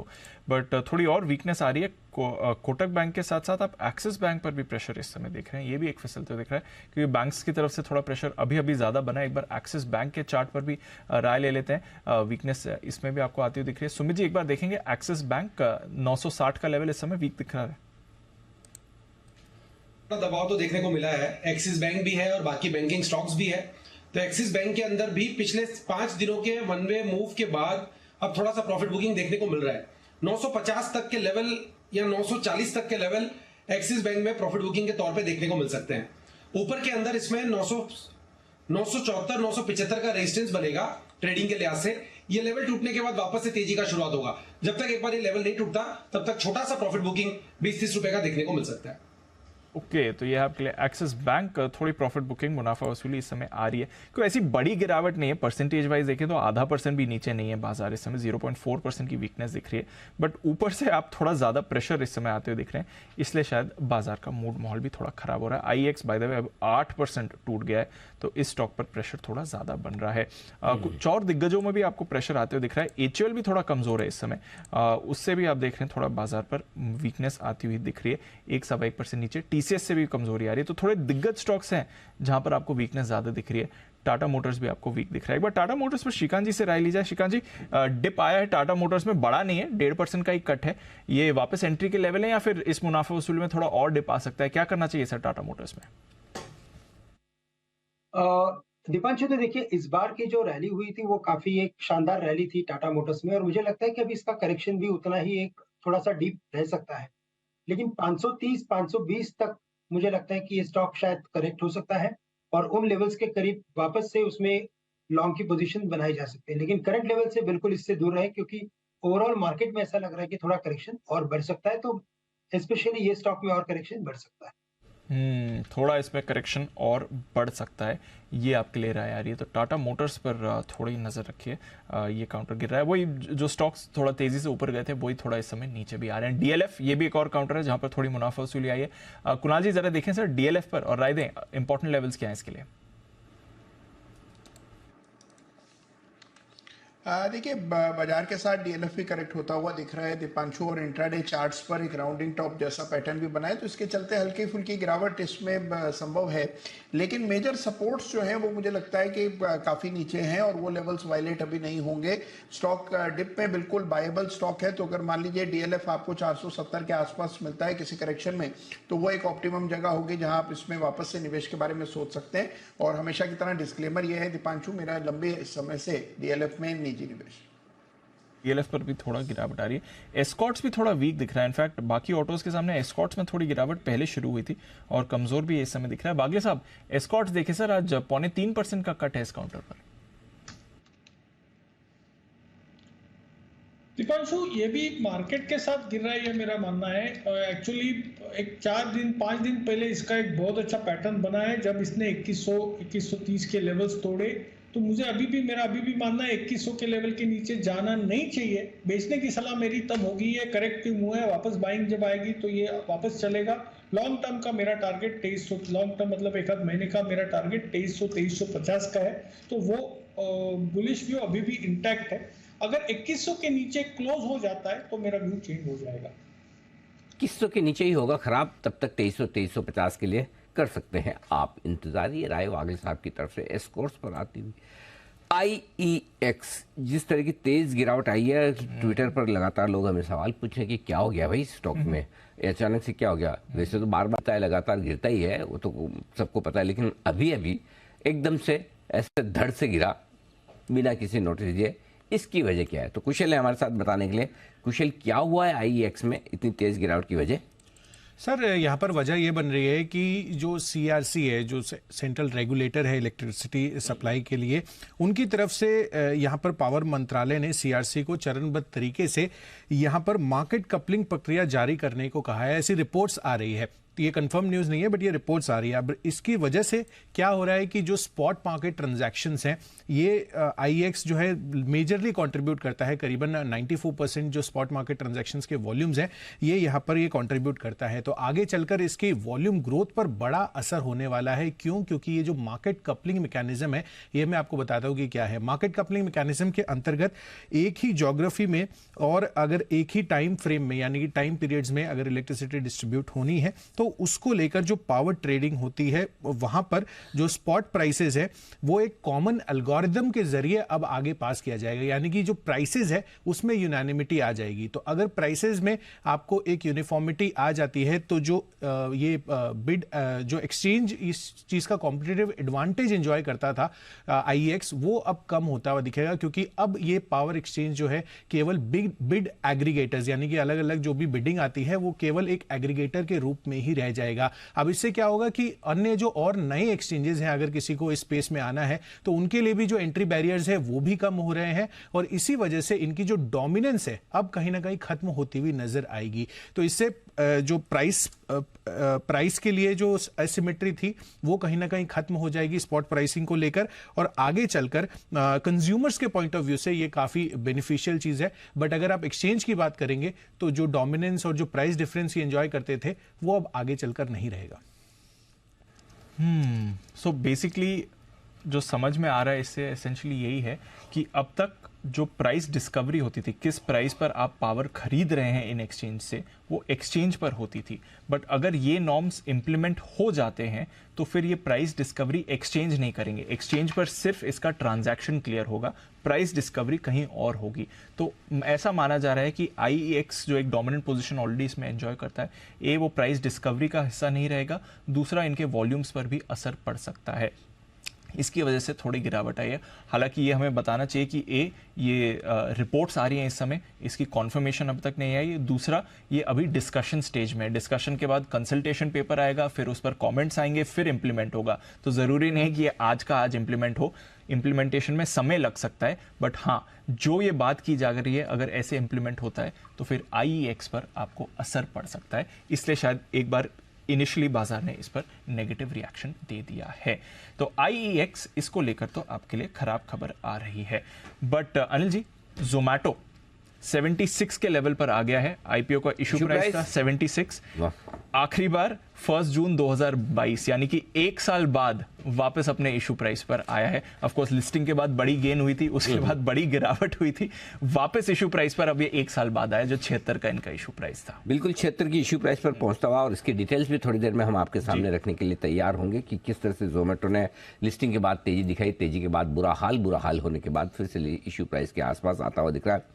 जिन लोगों को इशू प्राइस मिलने पर खुशी है, उन्हें क्या करना चाहिए? जिन लोगों ने निचले स्तर पर खरीदा है, उन्हें खुशी है, वो क्या करें? और जो लोग ऊपर से लेकर अभी भी दुखी होकर बैठे हैं मुंह फुलाकर, एग्जैक्टली वो क्या करें? इन सब के लिए कुछ न कुछ करने को है जरूर। वो हम विस्तार से बताएंगे, लेकिन हुआ क्या है अभी तक का जोमेटो का सफर, ये बताने के लिए अरमान है हमारे साथ तैयार पूरी डिटेल से कर। अरमान बताइए, जोमेटो का शेयर एक बार फिर से इश्यू प्राइस पर पहुंचा है, डिटेल्स। जी सर बिल्कुल, और अभी मैं पूरी जो जर्नी है स्टार्टिंग से लेकर अभी तक ये पूरा टर्नराउंड पूरी जर्नी जो है बताऊंगा, जिसमें अगर आप देखें कि कंपनी का जब लिस्टिंग होती हुई दिखी थी 23 जुलाई माफ कीजिएगा 23 जुलाई 2021 में जो है लिस्टिंग होती हुई दिखी थी। सब्सक्रिप्शन देखिए इनको ताबड़तोड़ सब्सक्रिप्शन मिलता हुआ दिख रहा था, लगभग 38 टाइम्स जो है वो बढ़ता हुआ दिखा था। QIB का पोर्शन अगर आप देखें 52 टाइम्स, NI 33 टाइम्स, रिटेल का हिस्सा भी लगभग 8 गुना के आसपास बढ़ता हुआ दिखा था। लिस्टिंग हुई थी काफी बढ़िया प्रीमियम पे हुई थी। इश्यू प्राइस जैसा कि हमने कहा कि अगर 76 का इश्यू प्राइस था, 53% प्रीमियम पर जो है कंपनी की लिस्टिंग होती हुई दिखी थी लगभग 116 के आसपास। और उसी दिन अगर आप देखें जो बंद हुआ था वो लगभग 65% प्रीमियम पर लगभग 125 के भाव के आसपास जो है वहां पर बंद होता हुआ दिखा था। और अगर आप देखें वहां से रैली रुकी नहीं थी, रैली बढ़ते बढ़ते अगर आप देखें 16 नवंबर 2021 को कंपनी ने 169 का जो हाई प्राइस है वो छूती हुई दिखी थी। अब उसके बाद से जो है आप लगातार जो है वहां पर डाउनवर्ड जर्नी जो चालू होती हुई दिखी है, जिसमें आप लगातार बड़ी गिरावट आती हुई दिखी है, जिसमें अगर आप 27 जुलाई 2022 की बात करें तो स्टॉक ने लगभग 40 रुपए के भाव के आसपास जो है शेयर पहुंच गया था। देखें 170 से लगभग 40 के आसपास जो है आता हुआ दिखा था।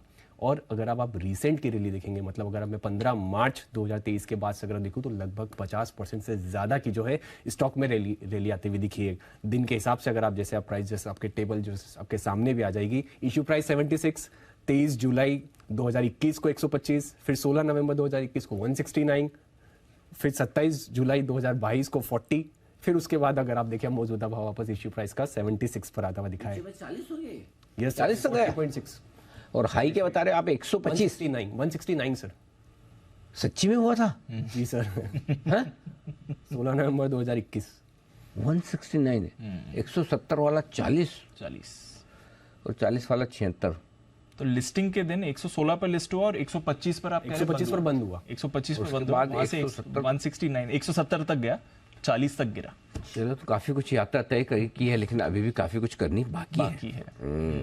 और बताइए डिटेल्स क्या है? सर इसी दौरान कई सारी खबरों के चलते सुर्खियों में रहा। सबसे पहले अलीबाबा ग्रुप, उबर देख लीजिए या टाइगर ग्लोबल जैसे कई सारे नाम हैं जहां पर अगर आप देखिए उनकी जो हिस्सेदारी है वो कम करते हुए दिखे या फिर एग्जिट करते हुए दिखे।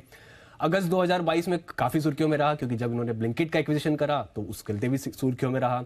और कई सारे टॉप लेवल एग्जिट जिसमें आप सिद्धार्थ जवर साहब देख लीजिए, राहुल गुंजू साहब देख लीजिए, और कई सारे नाम हैं जहां पर उसके चलते भी आपको सुर्खियों में आता हुआ दिखा कि कई सारे टॉप लेवल एग्जिट करते हुए दिखे हैं। और रिसेंट की अगर आप बात करेंगे तो जैसे जो ONDC की अगर आप खबर चलती हुई दिखी तो वहां पर भी अगर आप देखें तो काफी सुर्खियों में रहता हुआ। अब इन सब टाइम फ्रेम के दौरान कंपनी के फाइनेंशियल्स में कैसा टर्न अराउंड आता हुआ दिखा है। अगर आप बात करें जैसे अगर आप मैं Q2 FY22 से बात करूं, जब अगर आप फूड डिलीवरी सेगमेंट का इनका एडजस्टेड EBITDA लेवल पर जब इनको 230 करोड़ का घाटा था, और वो इन्होंने Q2 FY23 में पहली बार ऐसा हुआ कि जो फूड डिलीवरी सेगमेंट का एडजस्टेड EBITDA जो है ब्रेक इवन पर आता हुआ दिखा। और अगर आप देखेंगे रिसेंट का जो क्वार्टर के नतीजे आते हुए दिखे जो कि Q4 FY23 के नतीजे हैं, वहां पर एडजस्टेड EBITDA X जो है ब्लिंकिट की अगर आप बात करें वहां पर भी पहली बार जो है ये ब्रेक इवन करते हुए दिखे। और लगातार जो है क्वार्टर ऑन क्वार्टर अगर आप देखें तो फाइनेंशियल्स लगातार इंप्रूव होते हुए दिखे, जहां Q1 FY23 में लगभग इनको 113 करोड़ के आसपास का एडजस्टेड EBITDA सिर्फ फूड डिलीवरी सेगमेंट में घाटा था, वो फिर 2 करोड़ का हो गया मुनाफा, फिर 23 करोड़ का, और अभी जो अगर रिसेंट का देखें तो लगभग 80 करोड़ के आसपास आता हुआ दिखा। और यही जर्नी अगर आप देखें एडजस्टेड EBITDA में भी रही जो पूरे बिजनेस की है, तो पूरा बिजनेस भी इस तरीके से फाइनेंशियल्स में भी टर्न अराउंड आता हुआ दिखा। तो बिजनेसेस काफी बेहतर होते हुए दिख रहे हैं और टर्न अराउंड आने की संभावना अगले क्वार्टर में पूरी प्रॉफिट में आ जाएगी। सर मैनेजमेंट का जो अर्निंग्स कॉल है जब उसमें उन्होंने बोली थी कि उन्होंने बोला कि आने वाले 4 क्वार्टर्स में पूरी कोशिश करेंगे, अगले 4 क्वार्टर में अगले।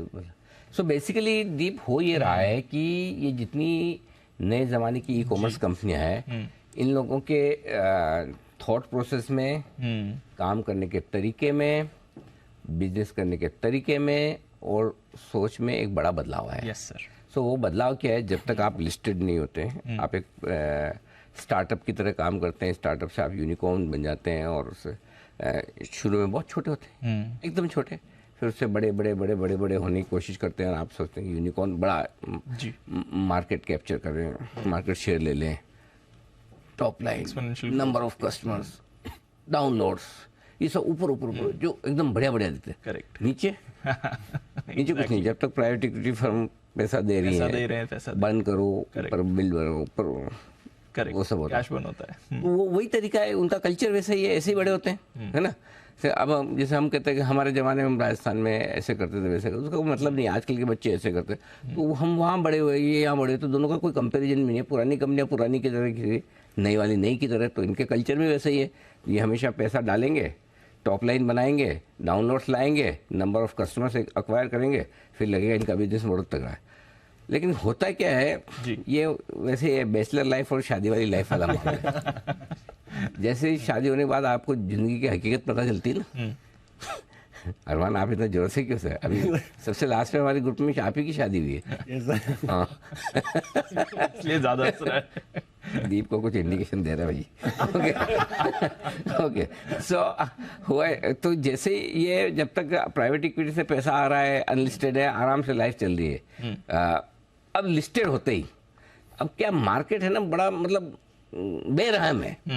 उसको चाहिए प्रॉफिट, जी, पैसा नीचे, करेक्ट, बॉटम लाइन प्रॉफिट की तरह वैसा है।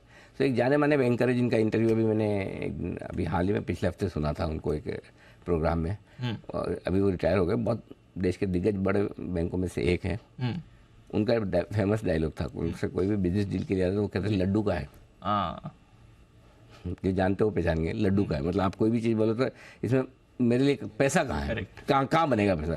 सो मार्केट का हाल वैसे है, मार्केट को लड्डू चाहिए, पैसा का। अब ये कंपनियां इस बात को समझ गई भाई ठीक है, जितना ऊपर बढ़ा लिया, अब प्रॉफिट पे ध्यान दो, कॉस्ट कटिंग करनी है, कॉस्ट कटिंग करो, वो बिजनेस करो जहाँ पैसा ज़्यादा आ सकता है। नया कोई बिजनेस करके उसमें कैश बर्न करने के बजाय बेहतर है प्रॉफिट करो। और ये चीज़ जोमेटो ने समझ ली, पेटीएम ने समझ ली, पॉलिसी बाजार ने समझ ली, एंड आई एम श्योर बाकी दूसरी जितनी न्यू एज ई कॉमर्स कंपनियाँ, चाहे कार ट्रेड वगैरह ले लें, जो ले लें, स्टार हेल्थ ले लें, ये जो सब ले लें, अब धीरे धीरे सब समझ गए। और अब जो नए आएंगे वो सब समझ के आएंगे, है ना, तो तभी मार्केट में उतरेंगे। अब सबको लगता है प्रॉफिट करके बाद ही उतरो, तो इतनी ठुकाई होगी पहले कि बाद में फिर मतलब नहीं है।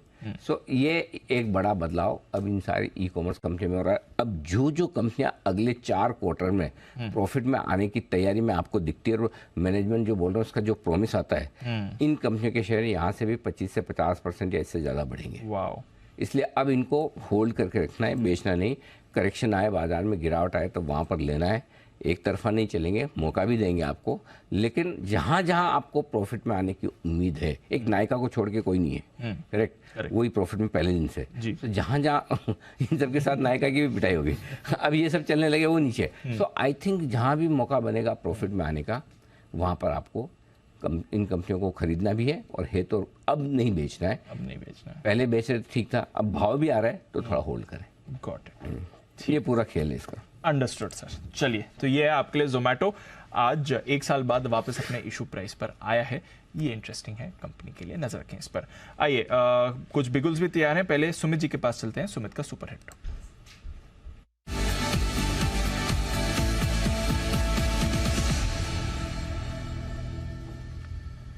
बताएं सुमित जी। दीपांशु, एक सेल कॉल अभी मेरे रडार पे आया है। स्टॉक का अभी फ्यूचर्स में भाव चल रहा है 203 रुपए, 204 रुपए, 203, 204 के आसपास का अभी भाव चल रहा है। स्टॉक का नाम है ABFRL, Aditya Birla fashion retail limited. ABFRL के अंदर दबाव है। पिछले कुछ दिनों में इसने तेजी दिखाने की कोशिश करी थी, बट ऊपरी लेवल पे सस्टेन नहीं कर रहा है। कल और आज दोनों दिनों में इसने ऊपरी लेवल से दबाव दिखाया, और आज थोड़ा सेलिंग प्रेशर ज्यादा है। ABFRL के अंदर मेरे को लग रहा है कि यहां से गिरावट देखने को मिल सकता है। बिकवाली करके चलने का सलाह रहेगा। 207, 208 ये स्टॉक का ऊपर में रेजिस्टेंस है, तो 208 रुपए का इसके अंदर स्टॉप लॉस लगाना है। जब तक 208 का लेवल नहीं टूटेगा तब तक इसके अंदर फ्रेश तेजी नहीं बनेगी। नीचे के अंदर इसमें 196 रुपए से लेके 194 रुपए तक के लेवल AB फैशन में देखने को मिल सकते हैं। 208 के स्टॉप लॉस से बिकवाली करें 196 और 194 के टारगेट्स के लिए। ओके, 196, 194 टारगेट बिकवाली करने के लिए ABFRL में 208। आज श्रीकांत जी और कुणाल जी, राकेश जी ने कोई भी एक भी कॉल दी नहीं है अभी तक। श्रीकांत जी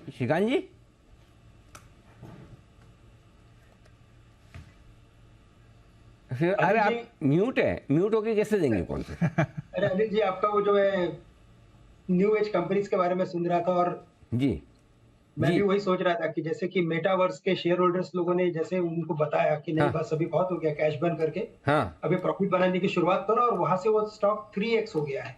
करेक्ट। तो कई सारे स्टॉक ऐसे बन सकते हैं, और मुझे लगता है कि जो जोमेटो का जो फॉर्मेशन है वो भी कुछ ऐसे ही दिख रहा है, यानी कि double bottom sort of formation है, और लगता है कि ये बढ़ सकता है।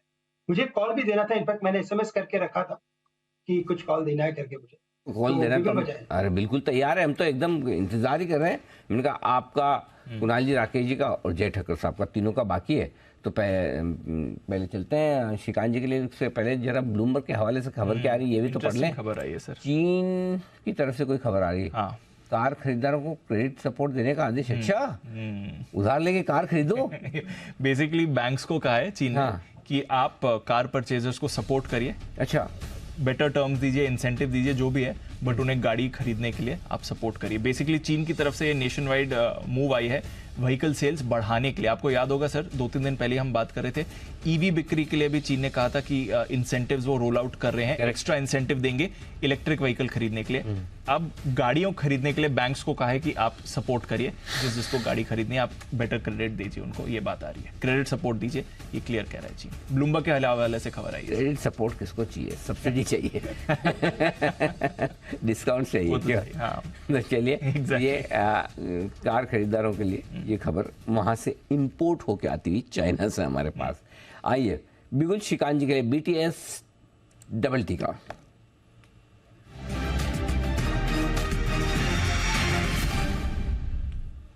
बताएं सर। अनिल जी, तो वैसे कॉल देना है मुझे, सेल साइड पे देना है। स्टेट बैंक ऑफ इंडिया, यहाँ पे अच्छा खासा एक नेगेटिव डाइवर्जेंस बना है, और ऐसा लग रहा है कि ये स्टॉक एक बार करेक्ट होते हुए वापस एक बार 575 या 570 के लेवल्स तक जा सकता है। एटलीस्ट 575 के लेवल से दिखा सकता है। तो करंट लेवल से 590 588 के करीब जैसे कैश में चल रहा है, इसे शॉर्ट करके चले। स्टॉप लॉस रखे यहाँ पे 597 का, 10 रुपए का स्टॉप लॉस है, लेकिन टारगेट्स नजर आते हैं 575 और 565। 565 दो टारगेट के लिए करनी है बिकवाली SBI में। ये राय आपके लिए श्रीकांत जी की तरफ से। जय ठक्कर तैयार कैश का ऑप्शन लेकर।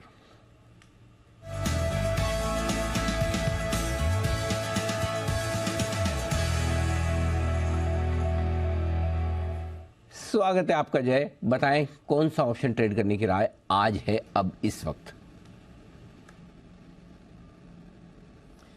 Very good afternoon to you, Anil ji, and good afternoon to you, Deep. Anil ji, as far as expiry का डेटा है तो डेफिनेटली नेगेटिव साइड पे ही रहा है। दोपहर से अगर हम देखें तो second half of the market से मार्केट एक बेयर्स के ग्रुप में रहा है, जहाँ पे 44,500 के लेवल्स बैंक निफ्टी ऊपर में सस्टेन नहीं कर पाया, एंड हमें ब्रेकडाउन भी देखने मिला 44,200 के नीचे बैंक निफ्टी में, विच क्लियरली इंडिकेट्स कि bank Nifty is heading towards the lower end of the range that comes to 43,750। जहाँ तक निफ्टी का सवाल है अनिल जी, तो निफ्टी में वो लेवल सपोर्ट निफ्टी के निकल कर आ रहे हैं 18,550। सो 550 से 600 के रेंज में निफ्टी पर एक सपोर्ट है। ब्रेक करते नीचे बंद करता है निफ्टी तो आपको एक फॉल देखने मिलेगा, मे बी एक रिवर्सल ट्रेंड में भी देखने मिले going forward. Till that happens, Anil ji मेरा ये मानना है कि 72 पर मिल रहा है 18,700 का call option, 17 next weekly expiry का, 15 जून की एक्सपायरी का। सो वो मेरी वो खरीदने की सलाह है। 18,750 के स्ट्राइक का कॉल ऑप्शन अनिल जी खरीदना है, 18,700 के स्ट्राइक का, सॉरी, जो 70-72 के रेंज में मिल रहा है, इसको खरीदने की सलाह है। यहाँ पे स्टॉप लॉस होगा 34 रुपये का, एंड टारगेट्स अनिल जी ऊपर में बनकर आएंगे इसके 118 and second target will be 136। सो 118 136 ये दो टारगेट्स के लिए खरीदे। 18,700 का कॉल, 15 जून की एक्सपायरी का। 500 के नीचे अनिल जी, 500 550 के नीचे डेफिनेटली ट्रेंड जो ये हमें अब तक देखने मिल रहा है, अप ट्रेंड, ये जो बाय एंड डिप्स का मार्केट रहा है, मे भी शायद रिवर्स हो जाएगा। Till then it can go up. तो ये है आपके लिए जय की तरफ से 18,700 की कॉल खरीदने की राय। ऑब्वियसली अगले हफ्ते की एक्सपायरी 15 जून की जो एक्सपायरी है उस पर आप खरीद कर चले, ये राय आ रही है। आइए फाइनल स्ट्रैटेजी लेते हैं आज की अनिल जी की तरफ से भी।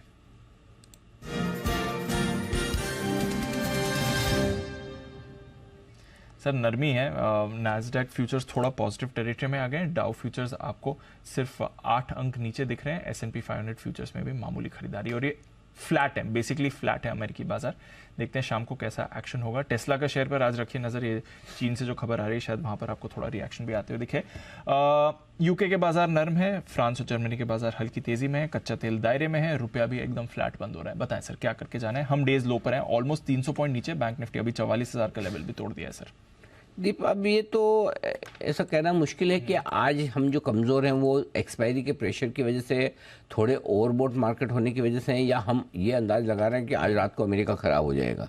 दो चीज़ हो सकती है, या तो उस दर में भी थोड़ा कई बार आपको डाउ फ्यूचर्स वगैरह से दिखता नहीं है, लेकिन बाद में अमेरिकी बाजार कमोवेश वैसे ही ट्रेंड दिखाते, फिर हम कहते हैं देखो हमें देख के कर रहे हैं, बराबर नेक्स्ट डे हम वही बात कर रहे हैं। सो अब ये आज कल पुट कॉल रेशियो पर हायर थे, सुबह पॉलिसी के बाद थोड़ी और खरीदारी हो गई, तो थोड़े हेवी मार्केट थे वो हल्के होने थे, और एक्सपायरी का दबाव ये है या क्या नहीं, तो इसलिए बेहतर ये कि फ्रेश खरीदारी कल की जाए। पहली चीज रहा सवाल आपकी पोजीशन है, तो देखो सुबह तेजी करने वालों के स्टॉप लॉस ट्रिगर हुए, अगर आपने इंट्राडे का छोटा रखा हो, इसलिए आपको दीप याद होगा कि आज मैंने स्टॉप लॉस सुबह 18,825 का दिया था, मैंने कहा 750 का दूंगा, ट्रिगर हो जाएगा, शायद नीचे आ जाए, हेवी मार्केट है, तो एक बार सुबह सुबह गैप से खुल जाए तो स्टॉप लॉस हम दूर कर रखेंगे। तो आपका न 18,825 वाला स्टॉप लॉस ट्रिगर हुआ है, न 44,550 का स्टॉप लॉस ट्रिगर हुआ, यानी कि आप शॉर्ट साइड पर अभी है। अगर आप शॉर्ट हैं तो पार्ट प्रॉफिट बुक करें, पूरा नहीं, पार्ट प्रॉफिट आज बुक कर लें, क्योंकि आप डे लो पर बंद हो रहे हैं और डाउ फ्यूचर अभी सपोर्टिव नहीं है। बाकी आप पोजीशन को कैरी कर सकते हैं। आपकी तेजी की पोजीशन है तो 18,500 से के पुट से हेज कर लें, और बैंक निफ्टी पर 43,800 के पुट से हेज कर लें, ये आपके लिए राय होगी। शॉर्ट हैं तो आप 18,800 का कॉल खरीद कर हेज कर सकते हैं अगर हेज करना चाहें, और इधर 44,300 या 44,400 का कॉल खरीद कर आप हेज कर सकते हैं, ये आपके लिए। फाइनल क्लोजिंग मेरे ख्याल से 44,000 के आसपास या नीचे, ज़्यादा नीचे आएगी नहीं, तो ये आपके लिए। So I think wait and watch वाले मुद्रा में रहे। एक्सपायरी का एडजस्टमेंट है, पॉलिसी के बाद का असर है, सो फ्रेश खरीदारी अभी वाली कल ठीक है सर, डन। आज कुछ मत करिए, हल्के हल्के रहिए, अगर पोजीशन है तो हेज जरूर उसको कर लें। आइए श्रीकांत जी के पास चलते हैं, एक बिगुल उनके लिए BTSWT का।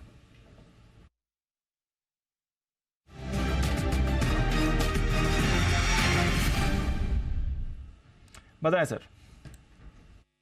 दीपांशु देखिए, मुझे लगता है कि कैश ऑप्शन या तो कैश सेगमेंट से अगर देखा जाए तो दीपक फर्टिलाइजर यहाँ पे अच्छा एक फॉर्मेशन बना है।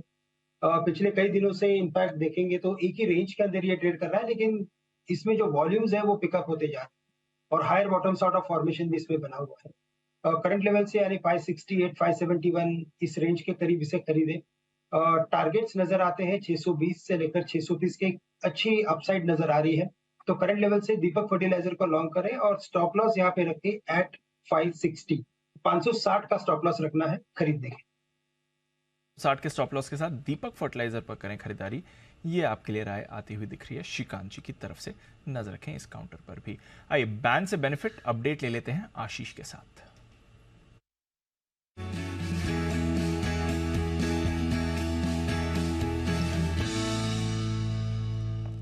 तीन स्टॉक्स हैं बैन में, बताइए आशीष क्या बदलाव हो सकते हैं? 3 स्टॉक्स हैं, तीनों में से अगर आप देखें तो सिर्फ इंडिया सीमेंट ऐसा है जो अभी फिलहाल बॉर्डर लाइन पर है निकलने में। 81% है, 81.19% है प्रिसाइजली आपको बता रहा हूँ, लेकिन समय अब कम बचा हुआ है, 4 मिनट बचे हुए हैं, अभी भी 80% से नीचे नहीं आया, लेकिन पॉसिबिलिटी है कि इंडिया सीमेंट बाहर आ जाए। बाकी इंडियाबुल्स हाउसिंग फाइनेंस यहाँ पर है 91% और मनोपुरम है करीब 92.5%, तो ये दोनों स्टॉक को तो बने रहना है। साथ में कोई भी स्टॉक ऐसा नहीं है जिसकी पोजीशंस अभी फिलहाल 95% से ऊपर हो, तो बैन में एंट्री कोई नहीं करेगा। इंडिया सीमेंट चांसेस हैं स्टॉक बैन से बाहर आ जाए। ओके, इंडिया सीमेंट बैन से बाहर आपको आते हुए दिख सकता है। एक बार सुमित जी से अपडेट भी ले लें। Sumit ji, India cement ban से बाहर आने की तैयारी में, जरा देखें एक बार इस चार्ट पर राय दें अपनी सर। इंडिया सीमेंट के अंदर मेरे को ऐसा लगता है कि स्टॉक के अंदर ऊपरी लेवल से दबाव देखने को मिल रहा है। एक बार के लिए वेट करें फ्रेश पोजीशंस बनाने के लिए, क्योंकि स्टॉक के अंदर थोड़ा दबाव और देखने को मिल सकता है, जिसमें 208 रुपए से लेकर 205 रुपए तक के लेवल देखने को मिल सकते हैं। पिछले 10 दिनों में स्टॉक ने वन वे मूव दिखाया है, तो थोड़ा सा दबाव बनता है। 8 रुपए का फॉल स्टॉक के अंदर देखने को मिल सकता है। ओके, तो ये है आपके लिए इंडिया सीमेंट, जहां पर रखनी है आपको नजर। बैन से बाहर आने की तैयारी में ये काउंटर दिख रहा है। क्लोजिंग की तरफ बढ़ते हैं फिर। इवेंटफुल डे रहा है। फर्स्ट हाफ में बाजार काफी एक्टिव थे, स्पेशली आरबीआई गवर्नर के स्टेटमेंट्स के बाद। पॉलिसी तो एक्सपेक्टेड लाइन से थी, बट जो गवर्नर साहब के स्टेटमेंट थे उसके बाद जबरदस्त तेजी हमने आती हुई देखी। बट फिर वहां से हम देख रहे हैं बाजार में अब प्रेशर बना है। वीकली एक्सपायरी का भी थोड़ा प्रेशर बनते हुए दिखा है। ग्लोबल मार्केट्स भी हल्की सुस्ती में थे। देखते हैं कल कैसे रहेंगे बाजार। आज के लिए आप देख रहे हैं करीब 80 अंक नीचे निफ्टी बंद हो रहा है। 250 अंकों का कट आपको बैंक निफ्टी और सेंसेक्स में दिखेगा। सिर्फ 10 स्टॉक्स है जिन्होंने होल्ड आउट किया। NTPC, JSW steel, ONGC, power grid, LNT, Bajaj auto, Cipla, Hero moto, Reliance and surprise HDFC bank, इन दोनों ने बाजार को थोड़ा सहारा दिया है। बट गिरावट के 40 स्टॉक्स। कोटक बैंक सबसे आगे रहा। ग्रासिम में वीकनेस थी। Mahindra, Tata consumer, Apollo hospitals, Eicher, axis, HUL, TCS, Infy, Titan, Tata Motors, Hindalco, Bajaj finance, Bajaj Finserv, ये सारे स्टॉक्स कमजोर हैं। दो और stock Deep stock of the day में आज पेटीएम सारे टारगेट हासिल करके एकदम डे हाई पर जाकर बंद होता हुआ दिख रहा है। इस कमजोर बाजार में भी मजबूती के साथ पेटीएम टिका। और दूसरा स्टॉक था टाटा कम्युनिकेशन, जहां हमने सिर्फ विश्लेषण किया। खरीदारी की राय मैंने इसलिए नहीं दी कि कल 3% चल चुका था, आज फिर से गैप से खुलेगा तो शायद आपके लिए खरीदना नहीं बनेगा। और आप देखिए डे हाई पर खुलकर डे लो पर बंद होता हुआ दिख रहा है। तो ये आपके लिए टाटा कम्युनिकेशन, दोनों तरफ का मूड टाटा कम्युनिकेशन आएगा। बिल्कुल इंटरेस्टिंग दोनों मौके दिए। बट पेटीएम सर जबरदस्त, मतलब पूरा बाजार ऊपर का नीचे हो गया आपका। पेटीएम ने 6% की गेन होल्ड कर ली अपनी। यहाँ इंटरेस्ट है दी, बहुत इंटरेस्ट है। आप पेटीएम देखो, जोमेटो देखो, ये सारे स्टॉक्स में बड़ा इंटरेस्ट है। मेरा भी इंटरेस्ट थोड़ा सा वापस मैच में आता हुआ दिखा है 3:30 बजे के बाद, क्योंकि बड़े लंबे गिरवाया ना भी, इसीलिए तो आया इंटरेस्ट। चौथा गिरवाया है सिराज ने लिया। हाँ, चौथा गिरवाया है, इसलिए तो तभी तो इंटरेस्ट आया, नहीं तो पहले मेरा भी नहीं आ रहा था। हाँ, तो स्टीव स्मिथ साहब जाते रहे अभी पवेलियन की तरफ। ओके, चलिए 10 सेकंड बचे। बाजार वो पहले एक बार बंद करवा दें, फिर बाद में मैच ही है। ओके, सो ये है आपके लिए प्रोविजनल क्लोजिंग। घंटी की आवाज़ आपके कानों में। 78 अंकों का नुकसान निफ्टी पे, और सेंसेक्स 266 अंक नीचे बंद होता हुआ दिख रहा है। निफ्टी बैंक भी करीबन उतना ही नीचे। वक्त है बाजार बंद होने के बाद के एक्शन का। और हर गुरुवार को एक्सपायरी के बाद एक रिलीफ रैली आती है, बिल्कुल, स्पेशली इस तरह के मार्केट में जब बड़ी कमजोरी के साथ कारोबार हुआ हो। सारे एक्सपर्ट्स अपने पेन पेपर लेकर, आंखें उनकी निगाहें टीवी स्क्रीन पर, क्योंकि आ रहा है शाम का विशेष शो। कौन सा है? एनीबडी, एनी गेसेस कौन से शो की हम बात कर रहे हैं?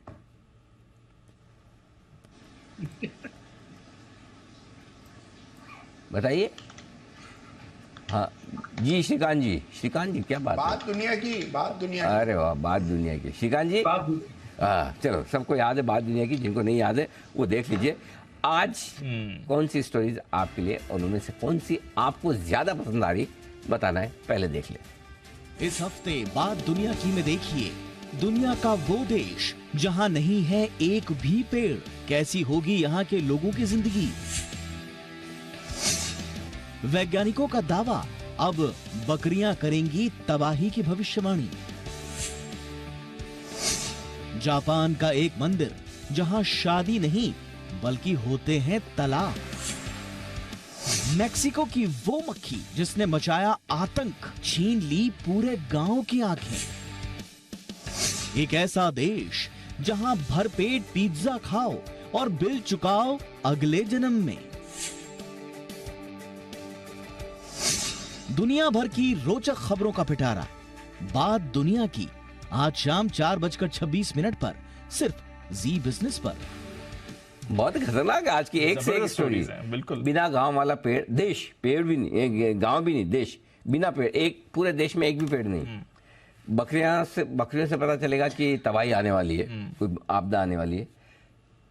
जापान में ऐसा मंदिर है जहाँ तलाक करवाया, तलाक का मंदिर, वाह, वहाँ पे भी लोग बहुत प्रसन्न होते होंगे। ओके, और एक मक्खी का आतंक मेक्सिको के एक गांव में, जहाँ मक्खी ने सबको अंधा कर दिया। और आखिर में जय ठक्कर से लेकर बंसल जी, सुमित जी से लेकर श्रीकांत जी, वागले साहब से लेकर कुणाल जी और जैन साहब तक की पसंद की स्टोरी।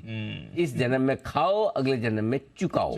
अगर हो अगला जन्म तो बताएं, ये तो सबको पसंद आएगी। जी, कौन करेगा शुरुआत? जी सुमित जी।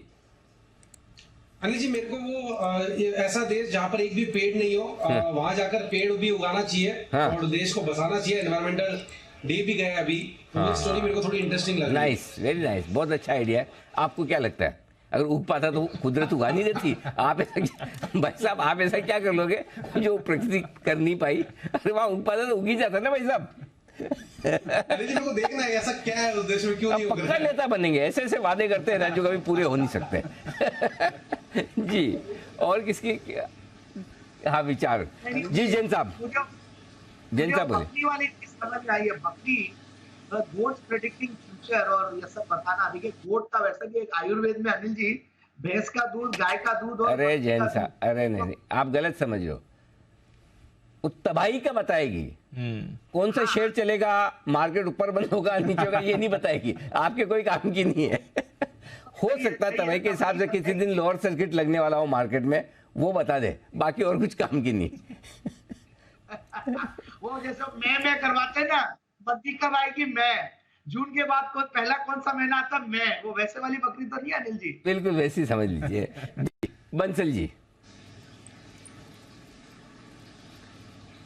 अनिल जी, पहले तो एक सलाह है सुमित जी को, जब ये चल रहा होता है बात दुनिया की, तो ये नीचे सिर करके सुनना नहीं, सुनते काम करते हो सुनना नहीं होता है, विजुअल भी देखने होते हैं। तो जब वो पेड़ वाली चल रही थी तो देखने में दिख रहा था वहां पर कि भैया बर्फ है, हाँ पेड़ उग नहीं सकता। और अनिल जी मुझे तो पसंद आई वो पिज्जा, वो जो देश जहाँ पे पिज्जा खाओ और अगले जन्म में करो।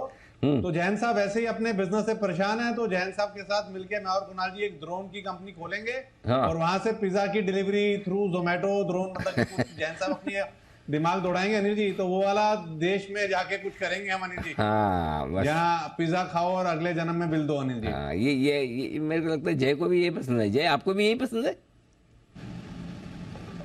हाँ, बिल्कुल बिल्कुल अनिल जी, ये तो बहुत लंबा हो गया कि आज खाओ अगले जन्म में दो। मैं तो कहूँगा कि आज खाओ अगले साल दो अनिल जी, तो भी उसका दुकान जोर से चल पड़ेगी अनिल जी, और लाइन लग जाएगी। हाँ, बोले अभी तो लो, अगले साल की अगले साल देखेंगे। जी कुणाल जी। अनिल जी देखिए, मैं तो ये कह रहा हूँ कि ये जो बकरी है अनिल जी, जो बड़ी आपदा से बचा रही है और आने वाली गिरावट के बारे में बता रही है अनिल जी, ऐसी बकरी मिल जाए तो अनिल जी मैं भी पाल लूँ। तो अनिल जी ये बकरी कहाँ मिलेगी अनिल जी, पता करके बताइए कृपा करके। लिए देखना होगा आपको शाम को 4:56 पर ये विशेष शो बात दुनिया की मिस मत कीजिएगा। देश दुनिया की नहीं, देश की नहीं, दुनिया भर की 4:30 बजे, माफ कीजिएगा 4:56 4:26 पे आपको देखना है ये विशेष शो। इसके बाद आरबीआई ने लगातार दूसरी बार रेपो रेट नहीं बढ़ाए हैं, ब्याज दर में कोई बढ़ोतरी और बदलाव नहीं किया है। महंगाई को लेकर चिंताएं अभी भी थोड़ी है, लेकिन इसको काबू में लाने की रहेगी कोशिश में। जीडीपी के अनुमान को भी बरकरार रखा है आरबीआई ने। शाम 6 बजे आरबीआई की पॉलिसी पर होगी विशेष चर्चा, देखेंगे कि आम आदमियों पर क्या पड़ेगा इसका असर। हमारा साथ देंगे फिरोज अजीज साहब, deputy CEO Anand Rathi security से, Radhika Pandey senior fellow NIPFP से, ये हमारे साथ जुड़ेंगी, और राजीव चावला साहब भी होंगे जो है चेयरमैन IMSME ऑफ इंडिया। इन सब से कम करेंगे मुलाकात। रेपो रेट कटौती का वेट, ये है आज की हमारी विशेष पेशकश। उम्मीद के मुताबिक ब्याज दरें इस बार चूंकि बदलाव नहीं हुआ है, स्टेटस को रहा है। क्या अभी भी ऊंची ब्याज दरों का फायदा लेने के लिए कोई निवेश किया जा सकता है? यदि हाँ, तो ब्याज दरों में कटौती से पहले डेट और इक्विटी फंड में पैसा डालने की स्ट्रेटेजी बताएंगे हम आपको 6:30 बजे मनी गुरु में। स्थिर दरें कहाँ हैं निवेश के मौके, और यहाँ पर हमारा साथ देंगे हर्ष रुंगटा साहब और संदीप बागला साहब, इन दोनों से करेंगे हम मुलाकात। अब आइए रात 8 बजे हमारी कवर स्टोरी पर। सोशल मीडिया पर एक इन्फ्लुएंसर को फिटनेस से जुड़ी सलाह देना महंगा पड़ गया। दरअसल अंकुर वारिको नाम के इस इन्फ्लुएंसर ने दावा किया था कि उसने कुछ सप्लीमेंट्स की मदद से 16 हफ्ते में अपना वजन 8 किलो कम किया, जबकि liver specialist doctor AB Philips ने कहा कि इन्फ्लुएंसर की बताई गई दवा लीवर और किडनी को कर सकती है खराब। से उन्होंने सोशल मीडिया पर इन्फ्लुएंसर को दताड़ भी लगाई। आज इंडिया 360 डिग्री में इसी पर होगी चर्चा। जानेंगे कि बिना डॉक्टरी ज्ञान के इन्फ्लुएंसर्स क्यों लोगों को ऐसी सलाह दे रहे हैं, उसके खतरे क्या है, और ऐसे कैसे इन्फ्लुएंसर्स के ऊपर लगाम कसी जा सकती है। इन्फ्लुएंसर जरा संभल कर, ये हमारी आज की कवर स्टोरी जो आपको देखिए। बाजार 18,635 पर बंद होते हुए 90 अंकों के नुकसान के साथ और 294 अंक नीचे बंद होता हुआ सेंसेक्स 280 अंकों का नुकसान रहा। बैंक निफ्टी पर एकदम 44,000 पर ही माना जाए, 43,995 को। 7 पॉइंट नीचे डाउ फ्यूचर्स, 11 पॉइंट ऊपर नेस्डेक फ्यूचर्स। समाचार समाप्त हुए, डालने का वक्त। कुणाल जी, राकेश जी, वागले साहब का धन्यवाद, सुमित जी, जैन साहब का शुक्रिया, जय ठक्कर साहब और साथ ही श्रीकांत जी का भी दिल से आभार आज हमारा साथ देने के लिए। मुझे दीप को इजाजत दीजिए।